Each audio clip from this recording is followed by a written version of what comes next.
Hello, everyone! Welcome to another episode of Crew Critique. We're back again. Yeah. Man, I just noticed we're getting really close to episode 60, Ellie. We gotta come up with something to do for episode 60. Why 60?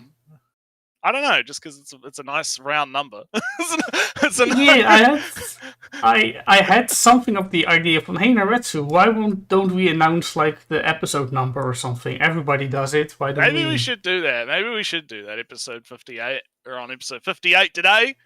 It's our 58th episode since we started actually doing the streams more regularly. Yeah, and in the new format, since we now started with this fancy things. Yeah, exactly. Yeah, and we're getting close to a milestone, 60. Getting close to 60.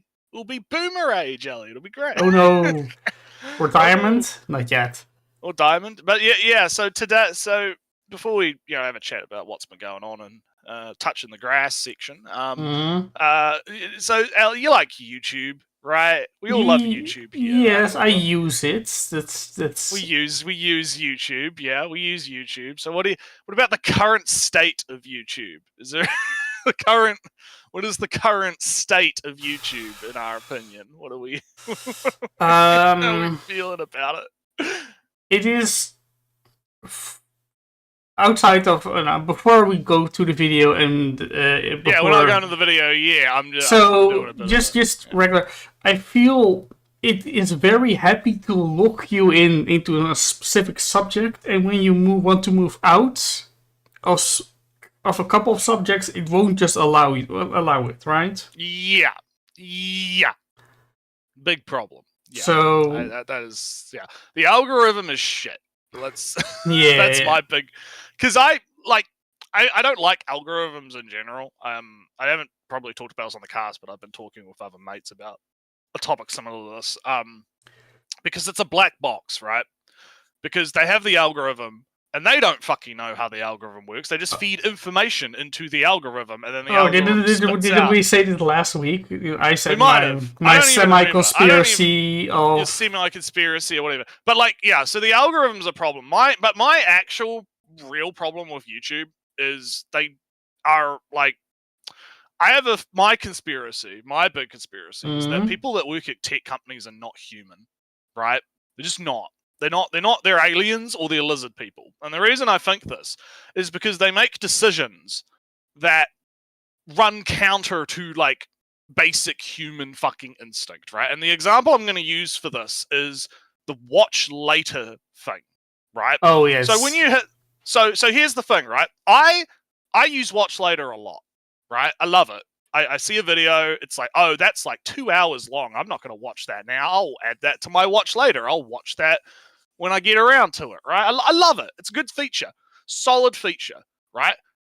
It feels like every time I refresh like YouTube, right? Like when they do like a UI update or whatever, they move the watch later button to get to your watch. When you click the 3 lines and it brings up the side thing, right?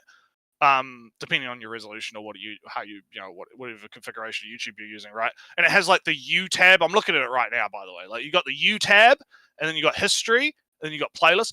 Watch later used to be higher on the fucking list, and they keep moving it around, and it pisses me off because I have to, on my laptop, I have to scroll down to get to the watch later button. Like, I don't fucking need to go to. Why is history at the top? Why would I want to go to my history first? It doesn't make any fucking sense. Like, playlists, okay, kind of understandable. Your videos, courses, podcasts, watch later. And then liked videos, downloads. Like, the order doesn't make fucking sense at all, right? And I can't change it. I'm not allowed to change it. Back in my day, Ellie, do you remember when we used to have like subscription folders and you could move your subscriptions around? Oh, I don't think I used YouTube that much back then. This was like probably like 2010 or whatever. I don't fucking know. But like you could put your subscriptions into folders, and then you could move the folders into so like if I wanted to check on a channel, right, to see if there was like any uploads specifically, because the subscription feed was okay, but if I just wanted to be like, hey, did this person in particular upload or whatever, right, without having to scroll through the list, I could just go to the folder and then go straight to them. And it was great. The feature worked. It was great. But then YouTube removed it because they're like, oh, well, no one's using that. So, like, we might as well get rid of it. It's like, no, I was fucking using But the same thing is with the watch later thing that I'm complaining about, right? Like, I want to be able to put watch later at the top of the list because 9 times out of 10, when I'm going to that tab, right, when I'm going to the YouTube menu, I'm going to either my subscriptions or my watch later. I'm not going, like, most of the time, I'm not going anywhere else, right? Like, I'm not, so it's like, I don't understand, right, how a human, right, that works at a big tech company doesn't understand this, right? Doesn't see this as a problem. Like I see it as a problem. Because at the very least, they should just let people fucking move it around, right? Save it as a cookie or whatever. Like just oh yeah, I can move my menu. Okay, that's a question from Samu Nretsew. Do you use it on the app, on the phone, or on? Oh, I use it on both. I use it on all of it. Like I use YouTube on my browser. I use YouTube on the Android app. I use YouTube on bloody everything. And I'm mostly complaining about browser YouTube in comparison to app YouTube, because on app YouTube it's not as bad because the menus are a little bit better. But like on browser YouTube, it's like, I hit the like 3 lines, I bring it up, and it's like on the laptop, because it's a lower resolution screen and whatnot, right? And it's different, it's a little bit different. It's kind of like I have to scroll down to get to my watch later playlist because they put it at the fucking almost the bottom of the fucking list. I do use some YouTube plugins, and I don't know if that's like causing. I don't know if that's causing. I don't think it would, right? But I do have some YouTube. I've got like YouTube Enhancer, and I've got like a fucking sponsorship skip thingy on. So.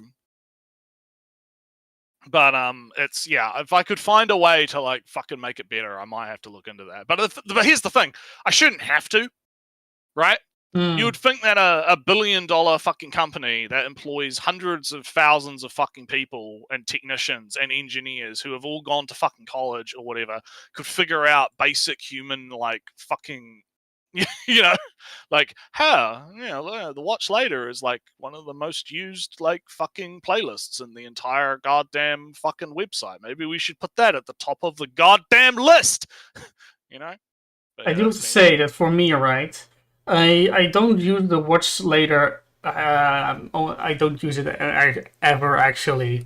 What I do notice is that I'm watching something on my phone, right, and then I put my phone away or go away, or then suddenly I put it in my pocket because I'm not paying for Red, so it's background.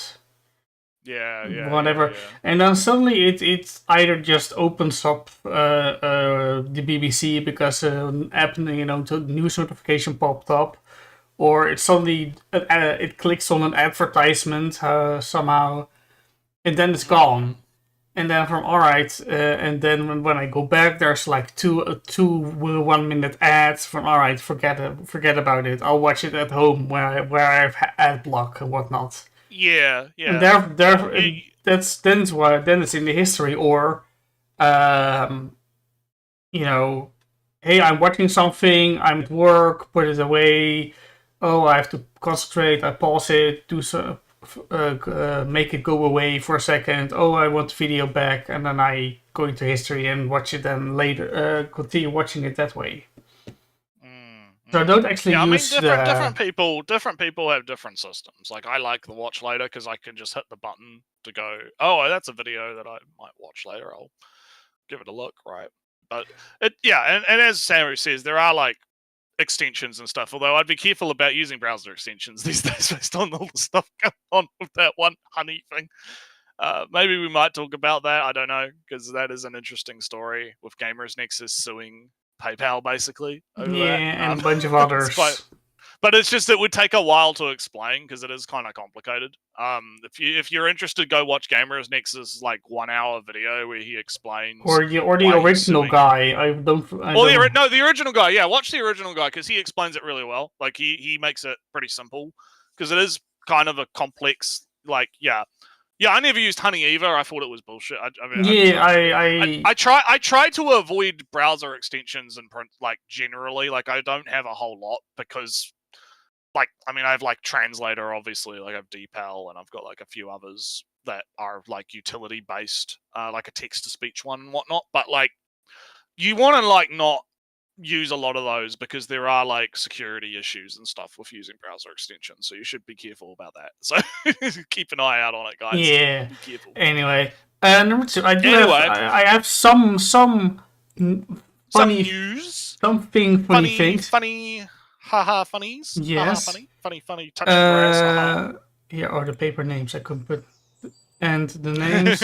Whoosh. There we go. Quick, Nretsew, that investment thing, if we're talking about retirement. So Nretsew, it went up and went down, and Nretsew last week, after the show, it went into the minus. Oh shit! I was losing, not just my, I don't know, my returns. My investments. Your investment into Dogecoin. No. Well, actually, the money I put in now became less worth. So 5,400. Oh no! I had 5,380 euros. No. So no! And then Nretsew, I looked a day later and was you're plus 50. Hey. I'm plus whatever. So. I stopped looking for a bit, and then what's it today? Oh, it's minus 20. It's tiring. And I look later. Oh, you're plus 50. So it's jumped up. Your investments are a little unstable there. They're jumping around a little bit. Yeah, well, the general market is a little bit unstable, and also just 1% things. So it's right. I don't think it's that.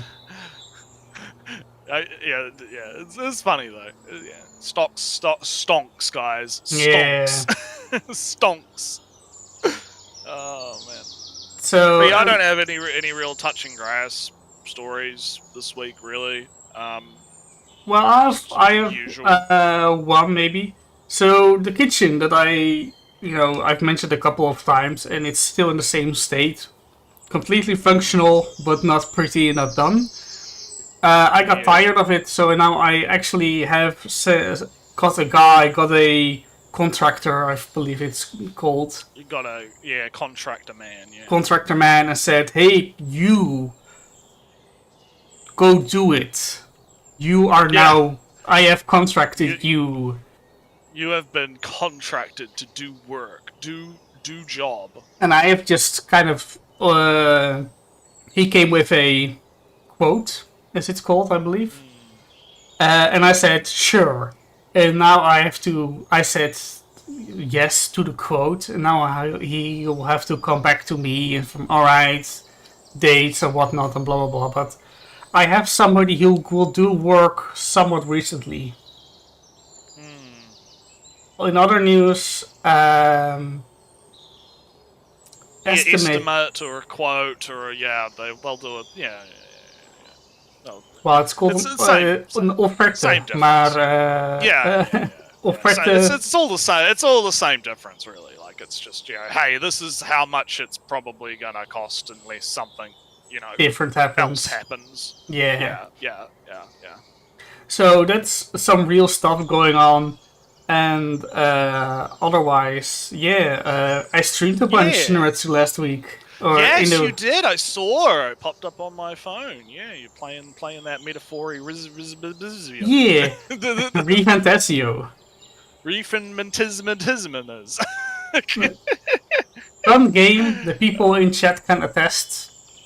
Yes. I haven't, for the people in chat, I haven't played any further than I left off last time. maybe some minor trauma, maybe some. Well, I did stream it all the last times. Now I feel kind of lonely when I play it. If we're going to start it up, so instead I've started up like one of my big 4X games, my Paradox games, my map painting games. I've started up Victoria 3 again. I get caught a bit of wind that there's some drama around that game about how it's is there something about how it's bad mechanics or bad design or whatever, and not as good as that kind of deal. And but I'm like, all right, I don't even know the mechanics really, so I picked Japan again because Japan in Victoria is still, isolationist and doesn't have any colonies and doesn't do any wars and doesn't do any external trade. So it's kind of handy to learn politics because that's kind of and building a building economy. That's all you really can do. So I'm learning that. The last few times I just immediately went bankrupt. But now I'm kind of learning how to play the economic game and how to get rid of those goddamn landowners that just... Everybody in Japan would be a peasant slave if it were up to those landowners, but it's been a good game. I actually I got democracy going, actual voting. Not wealth based or land based, no actual voting if you're a man at least. I got some proportional taxation going on. I got a little bit of interstice with steel going on slowly. I'm getting the trains. I already fended off an invasion from France that wanted some trade rights, some port rights, or whatever. Nah, I'll decide how and when Japan opens up. Yeah. Hey, Japan, stop having it be closed. No, I'm going to open up at my own terms. My own terms. Hey, Japan. Yeah. So it's gone better. I went bankrupt once, but after I haven't been bankrupt again. And all my past games were just bankruptcy after bankruptcy. So anyway, I'm learning the mechanics. And yeah, Metaphor has a very neat soundtrack. I knew it was sung. Do you know what Esperanto is? No. Esperanto is one of those aspirational projects of a universal language. So it's kind of, big thematic to have a game all about politics and an election for a king, to have a opera or song in Esperanto, the language, not created for the United Union, but kind of, oh, they thought it was cute and whatnot. In proximity to the United Union, and to have it in the game, and it's a good game. I kind of struggled on in the gaming streams of it between this song is very loud. I can't really think and game and speak and read chat at the same time because the music is so loud. Yeah. I'll turn it down. Streaming's hard, guys. But the music is very good. But I'm not hearing it as well. I'm going to raise it again, and then I'm not going to think right again. But yeah, to end up on streaming. Streaming right after you get out of work, and to right after streaming to go to bed, to after you wake up to immediately go to work, then to immediately go streaming. It's a bit of to immediately go to sleep again. Yeah. It's some people. Nretsew, some people say that streaming is just is lazy and not a real job. They do, don't they? Yeah. And I guess if you do it for like 3 hours a day or so, yeah, I guess. But if you after work then do a 3-hour stream, yeah, and I mean, it also it does depend because there are streamers that are doing like shitloads of stuff, and there's work afterwards as well, right? Because you've got editing and whatnot, which is something that I'm actually looking into because I'm trying to make the clips a little bit better eventually. I haven't been making any clips lately, but I'm going to look at maybe doing some new stuff with that at some point once I've got the time. But it's a tough time. Oh yeah, I mean, you gotta put a lot of effort into it. Searching this Discord bot to get images quickly on stream was also a couple hours work, and now I'm thinking about improving how do we get this those. This is why you do a sleep stream. More streams, damn. Sleep ASMR, yeah. Just God. But the thinking about improvements and trying out improvements that don't pan out, or you use it once and never again. Those are also the work that goes into a stream. Right. So, I guess we can start talking about YouTube again, because do you like drama? Drama, Ellie? Do you like drama? Doing the drama times? Ooh. I always say that I'm kind of anti-drama. That's not that true. I'm just well, because I'm mostly just. It depends. I'm certain amounts of certain dramas I'm into. It's kind of like my court case watching, right? Well, I'm far more interested in true crime, I guess. I'm far more interested in drama that's already kind of been settled, right? Right. I'm not really into the whole speculation of who did what, when, and where, and who is he maybe, or is she did she maybe do that or this? That's not really. I think the key thing that, at least for me, right, is you can be as anti-drama as you want, but at the end of the day, it's still entertaining, right? That's the thing, right? Like to what? Like, I don't know what would be a example. Like there's a big dramas going on right now because all the rightoids are showing their true colors, Ellie. All the rightoids, the Christian satanic panics are back. Oh no! Back. Oh yeah, big back. They've decided. Look, they think Trump is their guy, Ellie. Yeah. So they're like, oh, Trump is our guy. So that means we can do all of our things, right? We're gonna ban all the porn, and we're gonna ban all the lewds and all the sexy video game characters, and oh yeah, right? And so there's been a lot of drama around that, particularly around a fella called Razor Fist. If people know about him, I've seen some videos of him way back when. I mean, he's done some alright videos, right? He's done some alright videos, but he's doing a bit of this. I don't know if it's grifting or not. That's the thing, right? Because I think for a lot of them, it's not actually grifting. This is like, well, it depends. Because for me, right, the definition of a grift, right, is you're doing it for the money, not because you actually believe in it, right?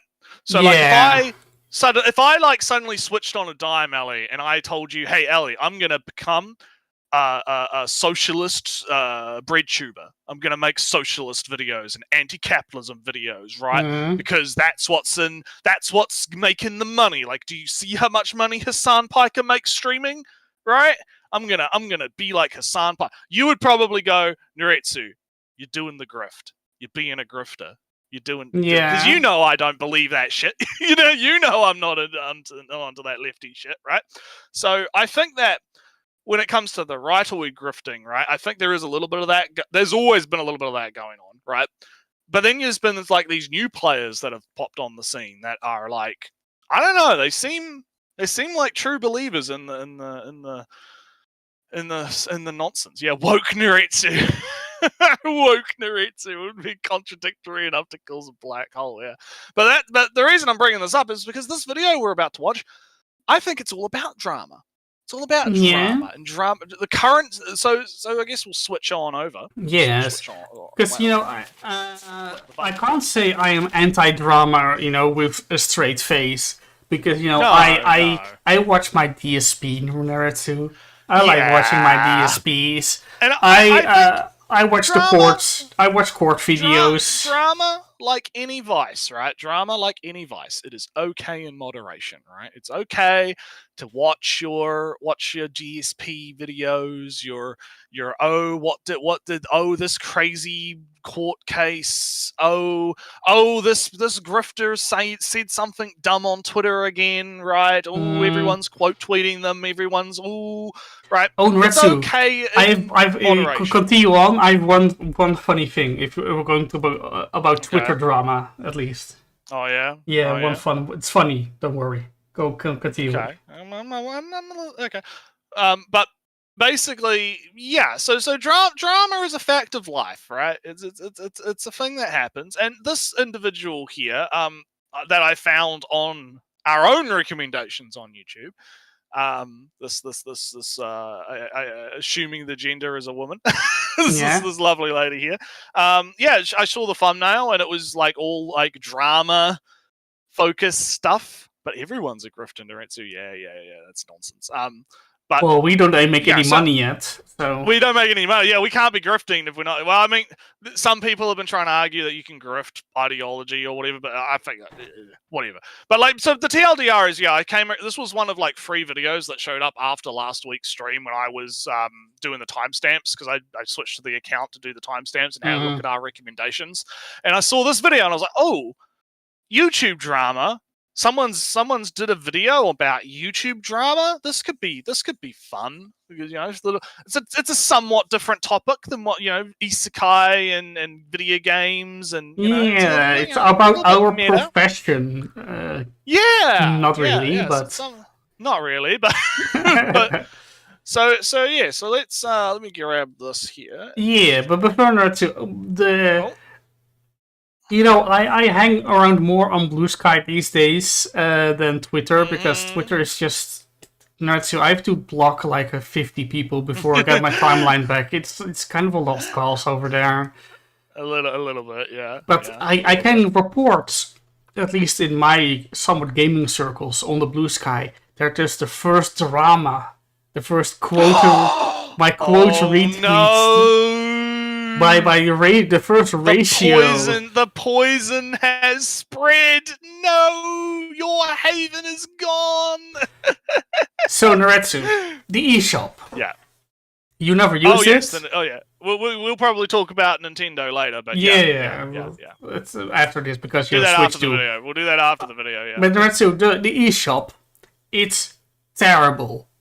It was kind of bad in the beginning. It's always been pretty bad, yeah. But it's absolutely terrible for a couple of reasons, but just nothing asset flipped, hentai in the title, but not a game.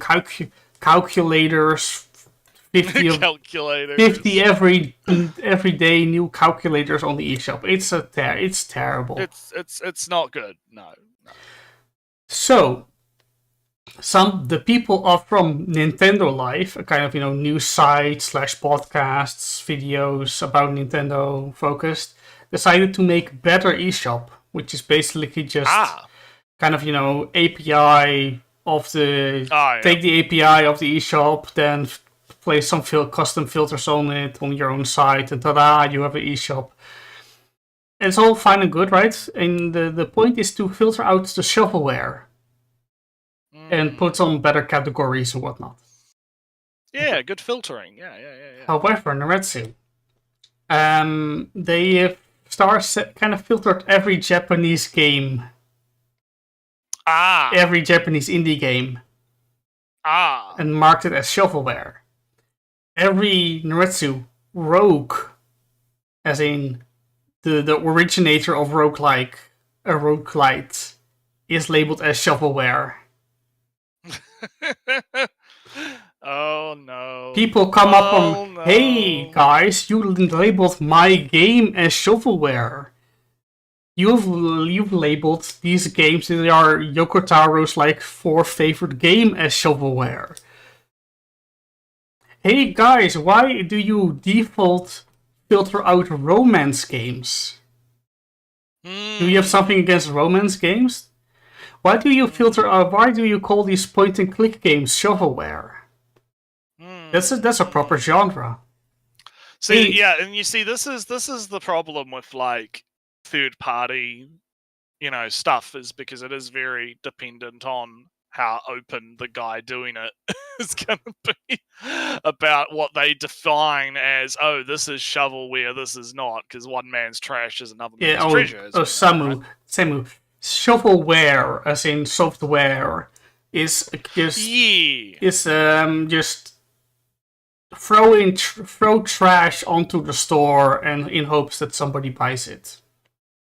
Yeah, it's literally just bottom of the barrel. It's being shoveled on to the store from the trash. Yeah, take the shovel. Yeah.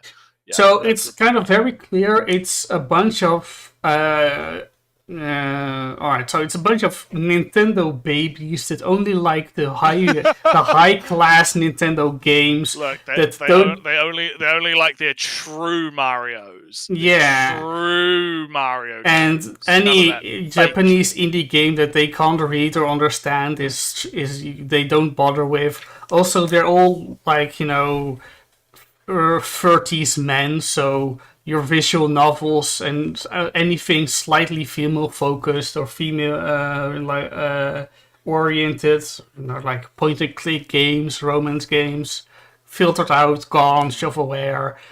If it has a female protagonist, Nretsew, that likes a guy, it's a romance game. If it's a male protagonist that likes a female character, but there's platformer. No. It's a platformer. Oh my god. So Nretsew, you can imagine this was the first quote retweet. You fuckers are joyless, slightly your biases are showing very very much. You call yourself the better eShop, but the eShop is actually better than this. Yeah. And they released an apology, not really, an update, and say thank you for improving our filters. Thank you for your input. And that's it. All right, that's the quote retweet. So it's out. Yeah, it's out. We'll talk about Nintendo a little bit more later because it finally happened and we can talk about it. But it's one of those things where it's like flipping out. Just you got to be careful with third party stuff. But anyway, let me because Sammy's probably waiting. I cut my nails recently, so it's harder for me to get the bloody can. Hang on. Ooh. Well, that was all right. That was an okay one. Hiss. Yeah, nice hiss. Yes. Let's get this out onto a tray. Nice hiss. But anyway, so let's learn about this lady who's got a nice avatar, I guess. Let's see what she's got to say about YouTube. Let's get right into it. For the past few months, I have been thinking a lot about the state of YouTube. And it has dawned on me that this doesn't really feel like YouTube anymore. This feels more like just tube now. Like, for starters, it's already clear that personality has become less and less important as opposed to topics or big videos, and it doesn't feel like I'm actively looking for videos to watch anymore. It's more like I'm just looking for distractions as a way to procrastinate from the things I ought to be doing, or that it just ends up as background noise to something more important, and it feels like I'm kind of doing the creator a disservice by that. That makes me this I'm getting echoes from people that say that anime has changed because their lifestyle has changed. I mean, I can get where she's coming from though. I think we can both agree that YouTube has become way more corporatized, right? Ever since it kind of got bought by Google, became kind of more like Google pushing more mainstream content on the platform. I do feel like the creativity of YouTube, especially because a lot of creators get basically shat on. Like there was a period of time where animators were getting really fucked over because of the way the monetization worked. Because when they made the switch from like ad rev to watch time, right? When they made watch time really important, that fucked over a lot of animators because, animators are only making like, 2-minute, 3-minute, 5-minute videos, right? Because it's animation. It takes a lot of, to make a fucking like 3-minute animation probably took that animator like fucking a month or whatever, right? Or longer, right? And so when they changed the algorithm to kind of prioritize like watch time over, that kind of thing, that really kind of that kneecapped a lot. And I remember like years ago, this was a big thing, and people were talking about it back then. And so I do feel like I think it's like a death by 1,000 cuts situation, right? Because stuff like that happens, and then all of a sudden, all the animators are gone, right? They're not. Why would they want to invest in a platform? Yeah, so them, right? This kind of feels YouTube, how YouTube have changed. I kind of feel it's kind of stagnant, or it hasn't changed that much in the last couple years, right? But yeah. Twitter is maybe a better, point because it's changed somewhat. It's more recent, and what I really can see, Nretsew, I can feel the monetization from all the tweets that I see. It's all the funny memes repost, outrageous tweets, and the dozens and dozens that says, and so a thread.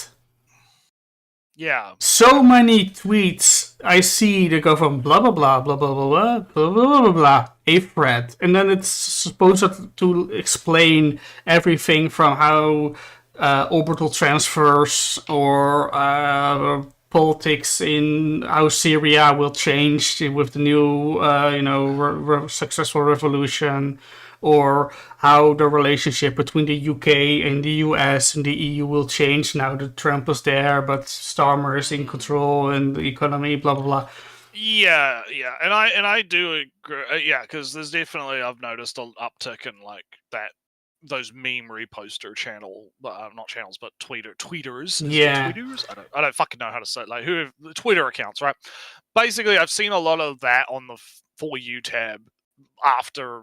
Like at least within the last like few months, it's been a big pickup in that, and I think that's there's definitely been a lot of changes. But with YouTube, the reason why, of course, is because Twitter introduced monetization, and that then you have to be noticed. Not because you made a funny joke, but because you want money. Because you're reposting some meme from like 10 years ago that some gimmick account, right? But getting back to YouTube though, specifically, right? I do like I feel it does kind of. I feel there has definitely been a loss in the creative department on YouTube, right? I think we're seeing a lot less because.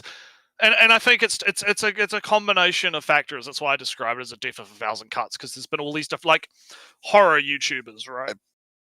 YouTubers that cover, even your true crime YouTubers, right? Get hit by stuff because they're covering content that is, not family friendly, right? Oh yeah, that's kind of annoying. Like mass, they have to like censor words, and they have to change the way that they present things, and they can't do all the stuff, do the kind of content they want to do, because YouTube penalizes adult content, right? Because they want family friendly content that they can push to everyone, right?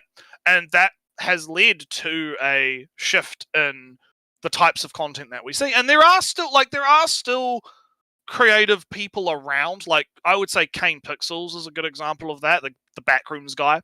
I actually really like his stuff. I think he's fucking insane, dude. Like 19 years old, and he's like putting out shit that is that fucking high quality, right? His new one, the People Still Live Here one, that shit is actually Kino. Like that is fucking great. I fucking loved that shit. But yeah, so there's still people around, right? But I do think there has definitely. I can agree with our video lady here that there's definitely been like a move to this kind of background noise type content. Yeah, right? because YouTube has become more like television. And fun fact about television, most episodes are made with the thought in mind that people might not be watching the TV actually. Yeah. So and that's become more of a thing in YouTube too. Yeah. So also, it's led to. I mean, it's led to the rise of a lot of different like our content, right? Because we're doing this long form content. And I mean, I expect most people to put us on in the background while they're doing stuff, right? You know, that's what I would assume is going on. So it's not like I wouldn't. I think the issue is like it wouldn't be bad if YouTube didn't penalize certain types of content as much as it does, right? I think it would be better if they were like, right, well, if someone makes like a 5-minute animated movie type thing, right, and that gets really popular, that should be getting the same amount of recognition as, you know, something like us that makes like, you know, 3 or 4 hour podcasts every week, right? And I think that that's part of what's going on. But anyway, let's continue. Let's see what our girls got to say. Maybe we can get some more discussion out of it. Sad, you know. Because this isn't even about brain rot or slop in particular. It's just how the majority of it feels to me. Because have you ever found yourself in these sort of situations? I saw this boat in half. Alright, 2 seconds in and my senses have already been assaulted with editing. Thanks to today's sponsor, Skip. See, I don't have to worry about that. Well, yeah, I did get that advertisement thing also. It's pretty handy for at least, you know, for the... It actually is really good, yeah, because I mean, you can choose to skip things as well. Like, if you want to, like, if someone has a sponsorship that's like, and they, you know, Internet Historian does that, where he has like funny skits, or like Seth does that. You can choose if you want to watch it or not. You can go back and watch it, right? It's like, but it is a really handy extension. It's one that I do recommend. It's called Sponsor. But she's watching on the phone. I can understand.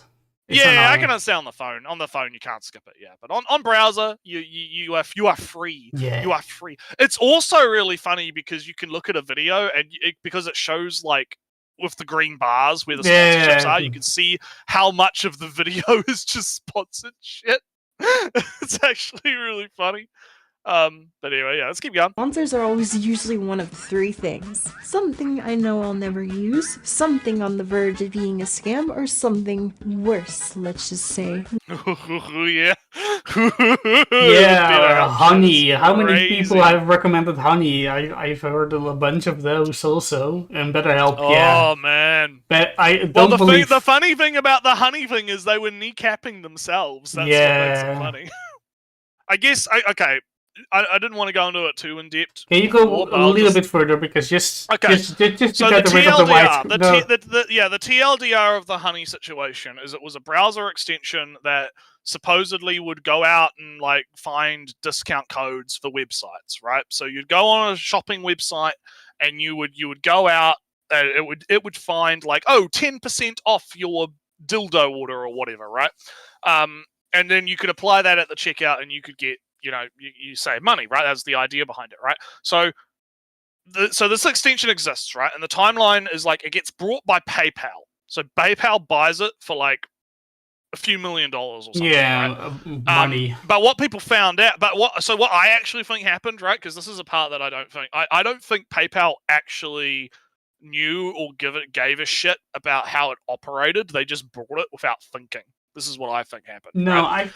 All right, we disagree. But this is what I think. That's what I think. I don't necessarily think. I'm not defending PayPal. Don't get me wrong. Fuck PayPal, right? But I'm just like hypothesizing, right? So the way that this is a scam, or not really a scam, but the way that it fucks over creators is. If you've ever watched a YouTube video where someone has a sponsorship, they'll usually say something like, use my discount code, use my referral link in the description, and you can buy your dildos on Amazon or whatever, right?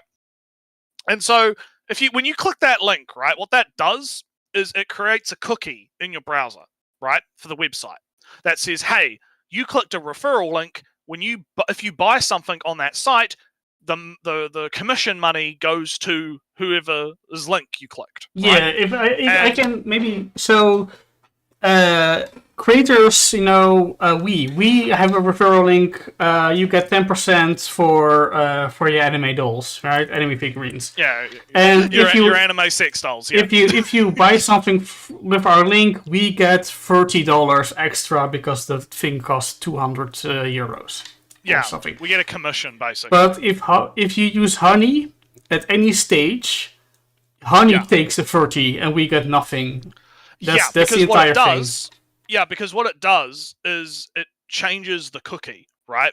So when you use honey to find the discount code, or even just having honey installed on your browser, it changes when you click the link, it saves that as a cookie, like I said, in your browser. So even if you like came back to the website later, not using the link, it would still be active, because it basically is like, the way it's described in the video is it's like first click, first serve. So whoever gets the last click usually is the one that gets the commission, right? So that's usually how it works. But Honey bypasses that by basically just changing the cookie into being their cookie, and then that means that they get the last link and then they get the money. So instead of the YouTube creator getting that $30, Honey gets that $30. And now I want you to imagine just how much fucking money they are scraping from that, right? Because if you think about because here's the thing, even if you don't actually buy something, right? If you just click a referral link, usually like a YouTuber will get I think that they do get like a slight commission if someone just clicks a link, right? Sometimes it's like probably only like $5 or whatever. But imagine like hundreds of thousands of people doing that, right? Like hundreds of thousands of people. Like if you had like 100 people buying something for and you would get $30 from it, right?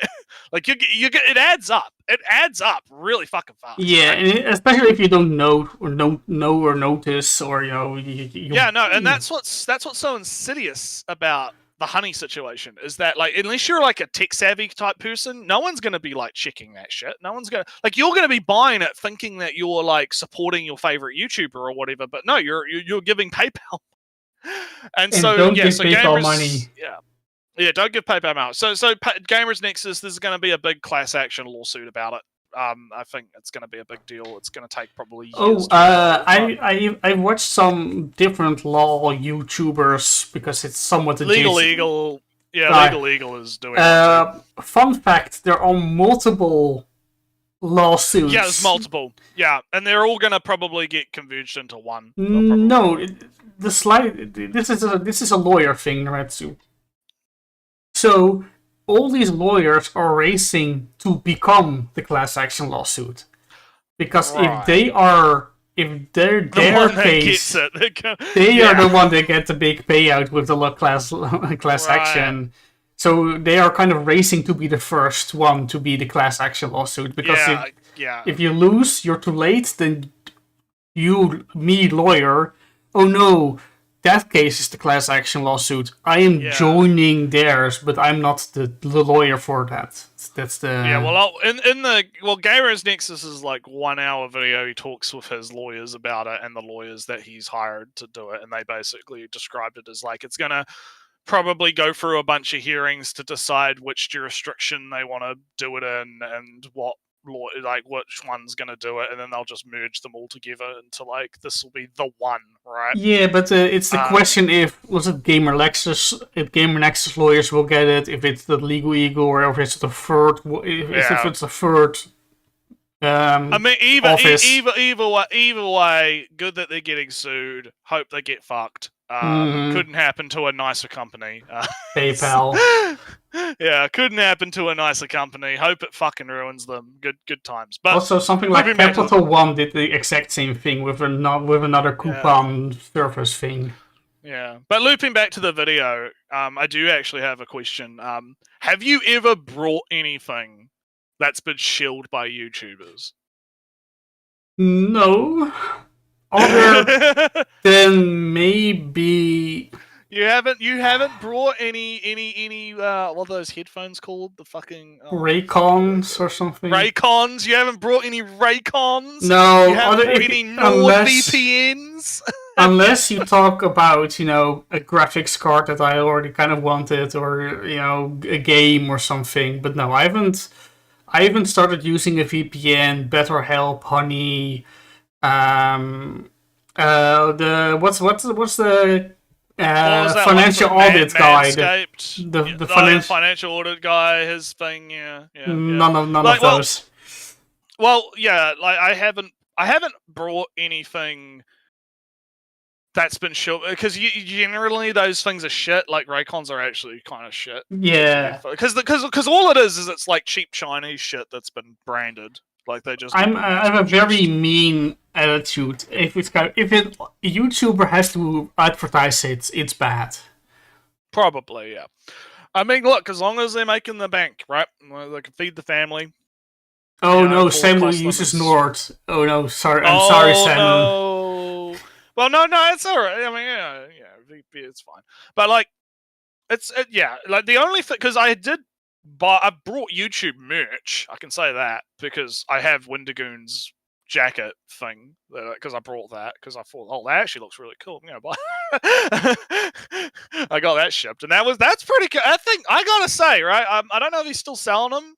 It was the Windigoon fucking plaid fucking shirt jacket thing. And because because he was doing a thing for like the Appalachian Mountains, he was doing like a charity thing, so it was like all the money was going to charity anyway. For his merch drop. So I thought, fuck it, I'll buy it if it's going to charity. Why not? I get a jacket out of it, right? And it's actually really good. It's like really cozy. It's like it actually fucking like it's kind of wild because it looks thin, right? Like it looks really thin, but it's super warm. It's really nice. But I have not. I'm not really. I'm not somebody who kind of from even if I watch somebody every single week or listen to the podcast, I'm not one to buy their merch at all. I mean, nah, not usually. Like the Windigoon one was an exception, and that's sold out too. They're not selling them anymore. I was listening to the podcast, the Gaming Club podcast of theirs, and was somebody was saying if only there was an easy way to get images into OBS. And I'm from, well, Mr. Podcaster, have this link. I got the product for you. Yes. But yeah, no, it's I typically don't. But, well, I mean, part of it is more because like being in New Zealand, right? Like if I buy something physical, right, that shit's gonna cost so much fucking. Okay, before we move on, right? So there's this guy. I think his name is what is it? I have to go into my my shopping because I think I saved it somewhere. Where did I fucking save it here? Let me have a look. Shit. Because so there's this basically he's kind of a YouTuber, but he's fuck. Yeah, he's kind of a YouTuber, but he makes these like flight tag things, right? There's these like flight tag keychain things that I was interested in, and they're 15 New Zealand dollars, right? Yes. So, and then I'm like, okay, that's pretty fair, right? That's okay, right? That's great. I go to like look at what the shipping's gonna cost. No, it's 30. Yeah, no. So the shipping was like $35. Oh no, worse. So this $15 fucking flight tag ends up being like $50. And I'm like, no, fuck you. I even tweeted to him. I like quote tweeted him on Twitter. And I was like, look, I was keen to buy this, but I'm not fucking paying like 3 times the amount of the fucking object just to get it shipped to New Zealand. It's not fucking happening. I'm sorry. I'm not fucking doing that. It's not gonna happen. But the thing is I feel bad because it's not because I know it's not his fault, right? Like it's not his fault that shipping costs so much fucking, money, yeah. right? Like I get it, but it's like I really wish there were better solutions to that problem, right? Because if I do want to buy something that's like not local or doesn't have like a decent shipping method, it's like no, it's going to cost me like twice as much to buy it as like a normal person, and most of that cost is getting sunk into not even going to where it's not even going to the guy I'm buying it from, right? It's just vanishing into the ether. And then even more of it vanishes if it's in, because luckily enough, this guy sells in New Zealand dollar. So that's great. But if he was selling in American, even more of my money's going into the ether because of the currency conversion, right? So it's like the money just vanishes. Nah. It's like, that's whack. Like I don't like pay shipping on Amazon in general. Yeah. It's like Americans don't actually know how good they have it with stuff like Amazon. Because like with Amazon, right, I can buy I could buy from Amazon Australia, and the shipping's not too bad from Amazon Mhm. Australia because it's just buying from the warehouses in Australia. But if I want to buy from Amazon America, it's like fucking Jesus. We got to do it in the EU also. You know, just European because single. you've got you got warehouses. All right. So fun fact, small cultural thing, Nretsew. So, we got our food, right? So the only thing you need to do to get import food from another European country is just print the content, the what it's made from. You know, this much sugar or whatnot. Get the shipping. No, imagine a loaf of bread or something, right? Yeah, and it's got like the label on it. That's made out of this. Print the label on it in the local language. That's the whole thing. So I'm shopping in my Dutch store. La la la la la. I get my choco paste spread. Choco. Yeah. Oh yeah, your Nutella. Yeah. Yeah, my Nutella. So I grab my Nutella, and it's the Nutella I always get, and la la la. And then I'm at home, and I see an extra sticker on there from extra sticker, and then I look at the original label, and it's German. So apparently it was cheaper, or they got some supply in Germany, and some German Nutella. For usually it's just Dutch, Netherlands, and suddenly it's German, and that's the wonders of the world. I guess we're buying German now. Yeah, we're German today. The wonders of the European market, I guess. Buying from resellers, spent $80 on a P-Bandai kit. Yeah, I feel you there, Six. I feel you. But anyway, let's get back to our. Before you continue, if you ever make a clip of that, just put something of a GIF there instead of a widescreen. Just put something up on the white screen. Yeah, but anyways. Continue. Wow, another hour-long video. The mysterious rabbit hole of YouTube's strangest anime. Don't know who that is. I understand the hesitation, the resistance against the 5-hour-long documentaries. Long man bad, basically. Yeah, but they have their place, right? They're neat. I think, that's the thing. I think they do have their place, right? Because sometimes you do need to, go in depth with things, right? Sometimes you do need to, break things down and get into, excruciating levels of detail. I watched, Almighty Lolly had a video about Punisher that I hadn't watched yet, and that was, 2 hours. I watched that yesterday while I was lying in bed chilling out, and it's fine. I like long form content because I can just plop it on. I can just chill, right? I can just sit there and listen to it and just kind of. So I watched a documentary of a sort. Oh yeah. It was about Bionicle. Do you know Bionicle? Fuck yeah, I know Bionicle. I love Bionicle. Bionicle cool shit, dude. Yeah, Bionicle is fucking great. It's funny we were talking about Twitter drama because there was a little bit of a Twitter drama, but I'll let you go first, then I'll talk about the Bionicle Twitter drama. So Bionicle is fucking childhood memory shit. Yeah. So Nretsew, I saw a excuse the sound for 1 second. There, it's gone. Don't worry. So Nretsew, I was watching YouTube during work, right? And I thought it was early in the shift, so I still had 6 hours to go to watch it, and it was already 3 hours ongoing. So I started to watch going to the beginning. So I was 4 hours behind, and I 6 hours to go for the thing. And Nretsew, I keep watching, and from I'm 6 hours. I'm 6 hours watching, and there's still 6 hours to go. The video hasn't ended. The live stream hasn't ended. I'm still 6 hours behind from when I started. Never-ending live stream. So here's the video for the fun of it.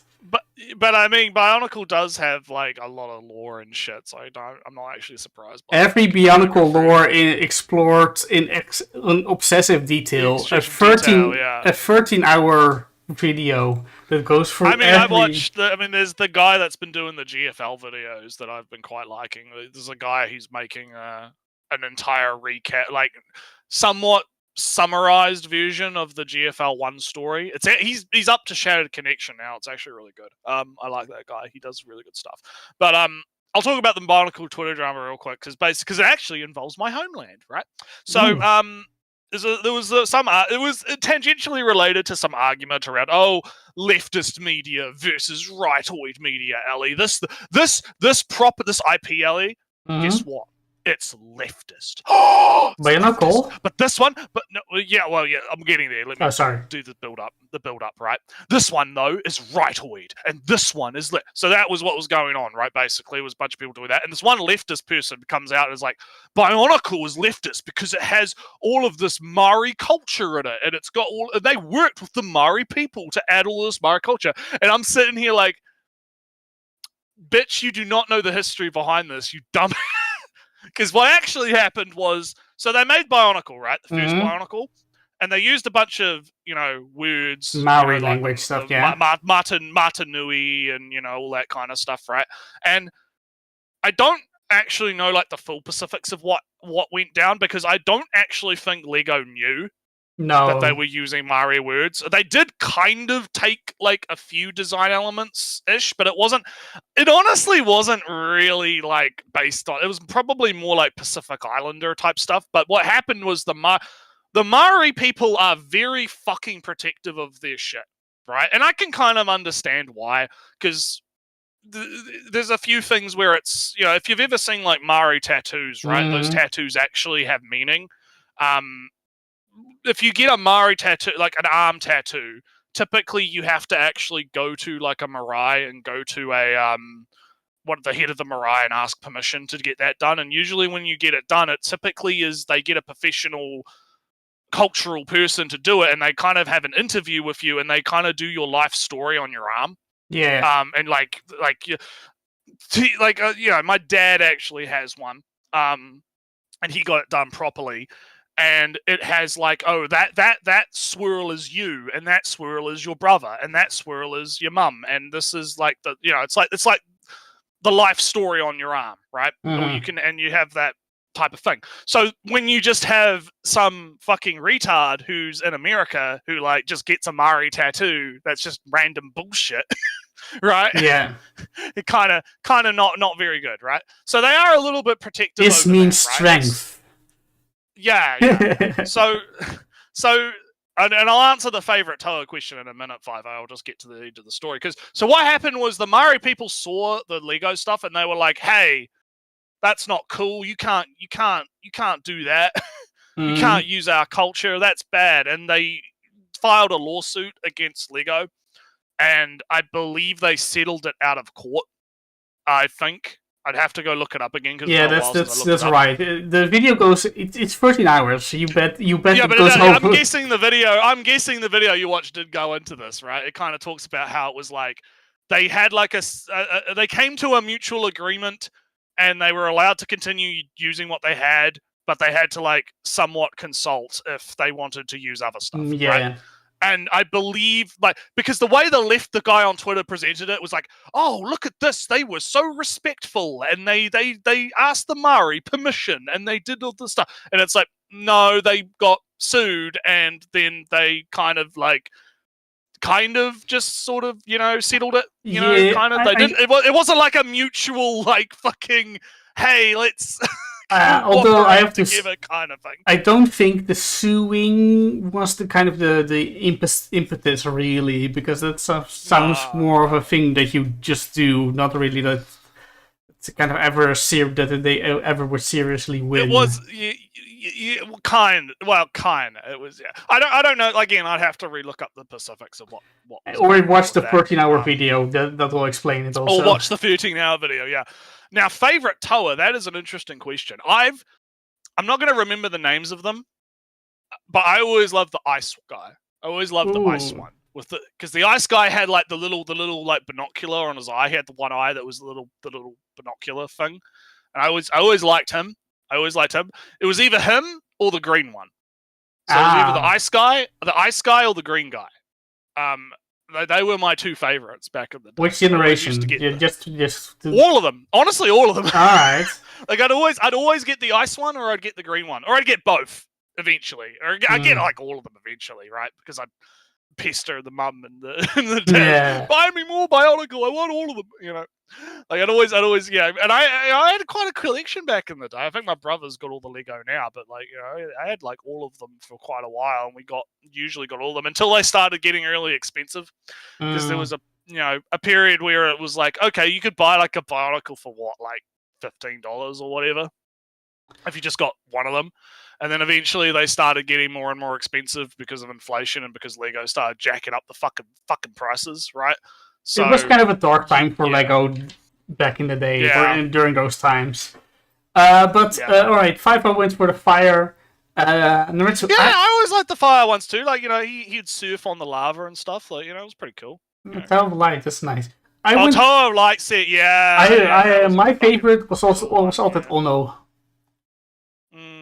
The rock, the underground. Oh, the rock guy. Yeah, the rock guy. Yeah, he was pretty cool. With digging claws and whatnot. It's cool, and he would dig on tunnels on the ground. Now, I will say though, outside of the tower, what were they called? Was it the Arachni? What were the ones that turned into a ball and they could roll around? And the Borght, those fucking things were so, dude. Those things were so fucking cool. Because it's like, it transforms into a ball, and you could like roll it across the ground, right? And I would be like rolling them across the ground all the time, and then I'd transform them, and then you could hit the switch on the back, and like it had like a rubber band that would like cause it to like attack, like it would go. No, those things, dude, they don't make shit like that anymore. I have a complete and functioning Borok. I probably do too. It's a green one. It's the green one, the green one was so cool. The green one has a cool shield kind of deal, but it does, yeah. No, they all did that, dude. I fucking love those. But again, they don't make shit like that anymore. I do prefer, if going into Bionicles, right? The Rakshi, not the Rakshi. But Rahi. Yeah, because the Rakshi were the ones that had like the little worms in them. No, the Rahi, the Rakshi were just animals, kind of. The Rahi, I believe, were who had the worms in. I thought those were cooler, actually. Yeah. But dude, Bionicle's fucking good. Bionicle's fucking cool. Piraka were lame, but they're kind of. For me, that's what kind of Bionicle kind of left my understanding of, became too weird, too odd, and maybe became too old for it. The Rahi, yes, 5-0 know what's up. I think it's a massive shame that Bionicle's kind of dead now because the reboot didn't really do too well apparently. So. Yeah, but I did like the I did kind of like the reboot sets though. I got the white one, right? I did like. I saw them in Denmark for one summer, but I didn't get them then. I never saw them again. I missed my chance. That long. Yeah, they didn't last that long. It was only like for a year or two, which was a shame because it was like, these I thought it was cool, but I guess the kids these days just don't fucking understand Kino, right? the kids these days. If you have 13 hours of your life, you can watch the video, but Bionicle had one fatal flaw, and that it was a continual story that you went on for 8 years. So if you missed out on 3 of those years, then you were lost in the story. Yeah. And whatnot. All right, back to God. This video is more fun because of the tangents than the actual video itself. Bionicles. Bionicles, so cool. But anyway, I'd say that definitely needed those 60 minutes to get all its points across. I love internet drama. I love slurping up videos with obnoxious big drag text and downwards graph errors in the thumbnail so I know it's a serious situation. I love— Damn, you missed out on a real good opportunity for the thumbnail of this. Just put a million fucking red arrows and downward graphs in the thumbnail for no reason. Nah, that would require work, right? Yeah. For story of love and hope. Far easier to just make a thumbnail in 5 seconds than put it on. It was already late anyway. It was already late, yeah, because you've been busy. So, but anyways, continue. Of needing to have an opinion on it, even though I don't give a fuck. And most of all, I fucking love wasting my life for the internet! Wow, that was truly riveting stuff. It was kind of hard to act that out because I live in an apartment. But the point with that I was trying to get at. What is the current state of YouTube thoughts? Well, we talked about that earlier.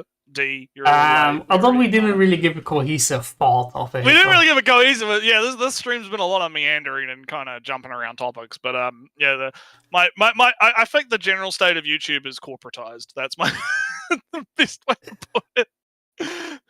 YouTube is not like an actual, to me at least, it's not an actual avenue for creatives anymore. I think because creatives get, I mentioned this when we were talking about it, but creatives are getting shafted more and more by the system, and the system is rewarding more and more content that is like kind of what this chick is talking about, where it's like, oh, it's the new drama. I'm gonna make drama videos that clickbait you into them because you're addicted to drama or whatever. Or it's like, oh, here's massive long form video that's going to take ages to watch because watch time is important, right? Or all this other stuff, and I feel like it has definitely kind of kneecapped a lot of the more creative people, despite there being a few creative people left on the site, right? Like Kane Pixels, right? A lot of that is getting like that kind of content is not being promoted, or is the kind of like YouTube likes Mr. Beast, right? Mr. Beast is the kind of content that YouTube wants on a corporate level. That's what they promote. That's what they want. They want family friendly, wacky. I'm gonna get 50 people on a boat and recreate Squid Game with my billions of dollars of whatever, right? Yeah, like that is what YouTube wants as content. It doesn't want esoteric, creepypasta, fucking train crossing signals killing people in Windows XP game, right? That's I don't know if you agree. Want to add to that? You kind of to repeat myself, right? It's YouTube is suffering kind of a slower analog to what Twitter is doing. Suddenly you can make money off your tweets. So what do people do? Encourage you to click on threads. Encourage you to click on tweets that don't give the context. It encourages people to game the system, basically. Yeah. To make the most money. So. How do you solve YouTube? Remove monetization? Maybe. Work, yeah. All right. Well, let's continue. Let's see what she has to say. Is what I feel is basically just some sort of content apathy, because this shit sucks. No. All right. So I wanted to see the. So we got how high can I launch a Anvil video? I guess. The Illuminati drama video, which was I didn't keep up with that drama at all, really. I didn't see that one. I kind of kept up, but I Google translated something 50 million times. Roblox. So Google, this is what I do find annoying, right? So that Minecraft hardcore thing, that is, I would believe that is creative at some level, right? I've watched. I mean, okay, I watched Parkour Civilization. Okay. Okay, let me defend myself a little bit. I actually would agree with you that something like Parkour Civilization is creative, because that is kind of cringy as it was pretty compelling. As like this guy is trying to actually tell a story here, right? Yeah. Like it's basic, it's pretty, you can kind of see where it's going. It's but it's for kids, right? Like I could see that as like a kids type thing that the youngies are getting into, right? The Parkour Civilization stuff. Hardcore, and I have watched actually a few. There's this other guy that I used to watch who made these like, I survived all these days in this particular mod pack or something, right? Here's what I did. And I found those entertaining. They were pretty all right, So I don't see a problem with that. If your parents are over 50, please watch this video. It's too late. 4chan versus ISIS. So, the so most I kind of, expensive I kind item of in the gas feel station. right. I believe that if your parents are over 30, please watch this video. I believe that's a finance video of like American. Your parents don't have a retirement. You're the retirement of your parents, kind of deal. Yeah. Also, just to answer Sammy, I don't know if Kane is making money off YouTube. I would assume he's making money from somewhere. I have heard that. I don't know. I'd have to see if I could find out where I heard this from. But someone was saying that he is actually looking into making an actual proper backroom series with like a fucking public. He's like looking for, like he was actually getting approached by real fucking like production companies that want to turn that into like a Netflix show or something like that. So it'd be interesting to see if anything comes of that. But like, yeah. So he's making money from somewhere. He's getting money from somewhere to make stuff. So I follow Illuminati kind of deal because I watched a couple of the videos, and then there was this, was it H Bomber guy or something? Also, then Probably. kind of did a review also on Illuminati, and so one of those, like, yeah, because all the lefties were basically cannibalizing her. Yeah, but she was never one to begin with. Wow. Apparently, it was revealed. Let's not. I'm not gonna get into it too much, but it's I watched such an Adam covered it on their show a little bit. But so the middle one is kind of the one I have the most issue with. YouTubers reading an article and then just stopping, right? Yeah, that's one. Yeah, and I mean we've talked before, I believe, about people like Rev, and. Hero Hey, those kinds of guys. Hero Hey, those kinds of guys, where it's just kind of like you're just reading tweet threads, my dude. You know, like, you're not like. I kind of get it. I can kind of get it, but it's not my thing. It's not my thing. Today I exposed Roblox, but it was an article that already did it for you. It was an article from some other thing. Yeah, exactly. But I can agree that a lot of this is kind of garbage. Now, the thing is, right, from this selection, from this selection, not all of it is garbage. I only really stuff like the one I have the most issue with is the middle. The rest seems kind of fine. Maybe I bought the most expensive item. Maybe that's not that valuable, but and how high can we launch an At the end of the day, I think the interesting thing is for me, I don't actually see a lot of these videos. Because I'm always, if I see a lot of stuff that I'm not into, I hit that do not recommend button, right? So, just yeah, I've had pretty good success with if I'm getting sick and tired of something, I will just I will either stop interacting with videos, like let's say because I get a lot of like GFL2 content on my feed right now because I've been watching a lot of videos on GFL2. If I got sick of GFL2 content, I would just stop watching those videos, and two, I would say, hey, I'm not interested to YouTube. And I find that eventually YouTube gets the picture. It takes a while though, right? That's the annoying part. Takes a while. That's the annoying part. Is like it takes like a week of you not interacting with something to get. I wish that I think a big problem that I have with YouTube, which actually ties a lot into what I was talking about like an hour or two ago with like the watch later thing, right? Like, I want more control. I as the user should have more control over what I'm being presented. I should be able to actually like look at I know Twitter has this thing. I think I have to have a look because I haven't gone into the settings in a while, but I remember there's like a thing in the settings for Twitter that you can go into and it like shows you the different categories of things. I've been in there. It kind of just shows. All right, we think you're interested in video games and movies and whatever. Yeah. One small problems with that, Nretsew, it's a complete mess there. It is, yeah. Because it says you're interested in games, in video games, one word. Video games again. Games again. Video and games. Yeah. So I'm not saying Twitter does it right, but what I'm saying is I wish there was I could see what the algorithm thinks I'm into and I could adjust that manually. And I could say, no, I'm getting sick and tired of seeing fucking like Roblox videos. Wipe that from existence, please. Right? Like just ban it. I'm just blanket ban it. Anything tagged as a Roblox video, I don't want to see it. And I would love that if I could do that and set it like, because I've done this with YouTube, with Twitter, and muting words, right? Because I've muted words on Twitter when I was getting sick of stuff, right? Oh yeah, because on Twitter, because on Twitter you can do that for like a month, right? You can say mute this word for a month, right? And then unmute it so you can see content from that word again, right? And I like that. I think that's good. I think that's like an actual useful feature.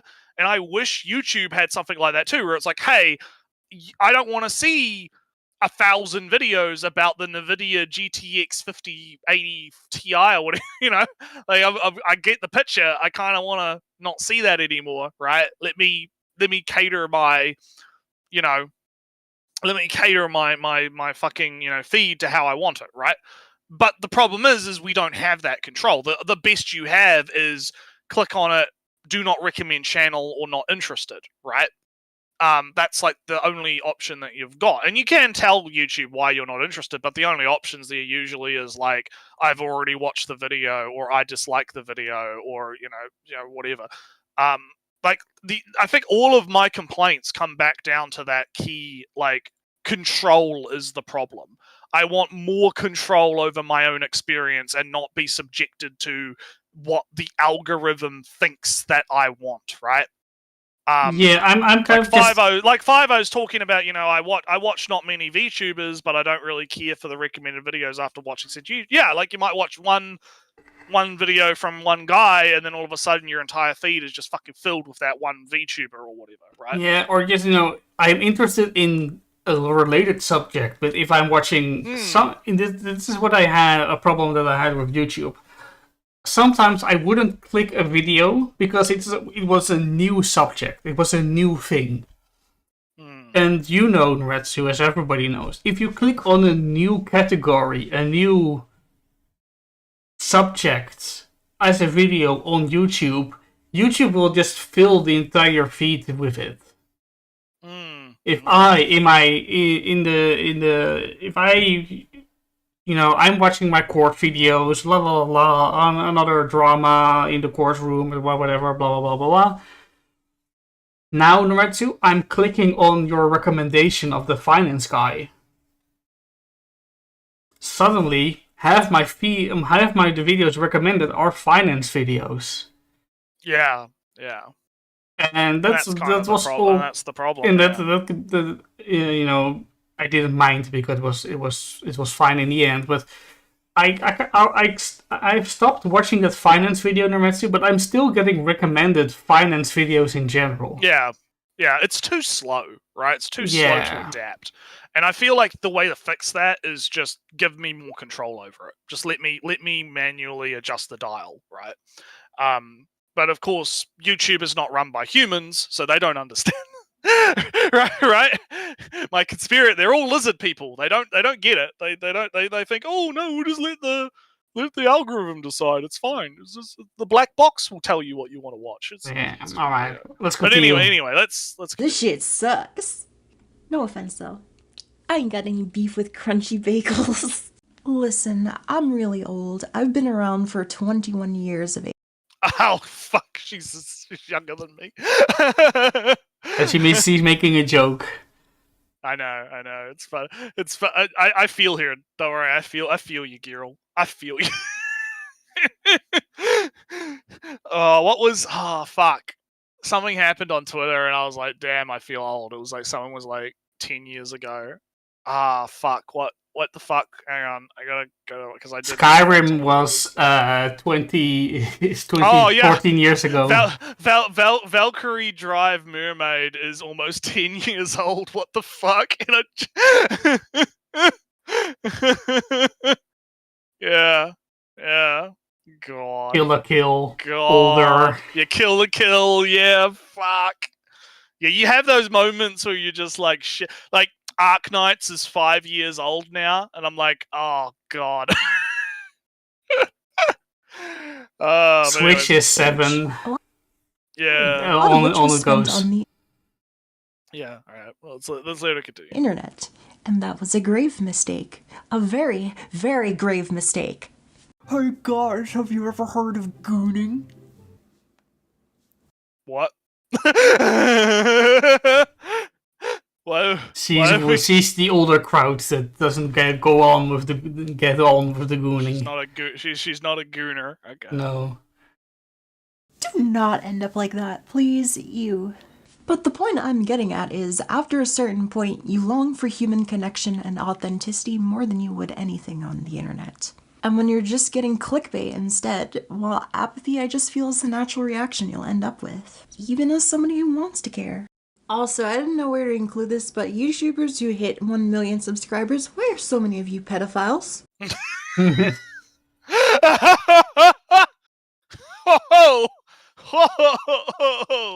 Well, that took a turn, didn't it?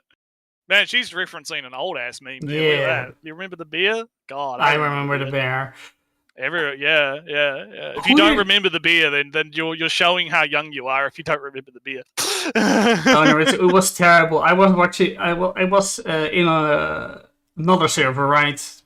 Adventures in other servers. Yeah. We were watching the new Detective Sherlock's Doctor show, right? Yeah. I already watched the episode. They were watching it for the first time. La la la la. We're having fun. And then I was suddenly the oldest there. Terrible. So all right, if I'm the oldest, hey younglings, do you remember Gar? Oh God. Oh no. And somebody else was there that remembered Gar, so it wasn't alone. So we went on about the olden days, and all those people didn't know a thing we were talking about. So to get back to the video to try and talk about this, because it's like, I mean, you could say this about it. I mean, like, look at Hollywood, okay? Like, I mean, it's weird. I don't know what it is about fame. Fame and money just does things to people. Okay, I mean, what was that guy, that comic book guy that everyone was talking about, who's apparently a rapist or something? I don't know. I don't know who. It was on Twitter like a couple of days ago. Someone was talking to me about it. It's like some comic book progressive guy is like, I don't know. He like forced women to, like, I don't know, suck shit off his dick or something. I don't fucking know. But like, it's money and fame does things to people, right? And it's especially bad when it's like, you know, I'm always suspicious of any like kid-related YouTuber that's making content for kids that has like a Discord server or something like that.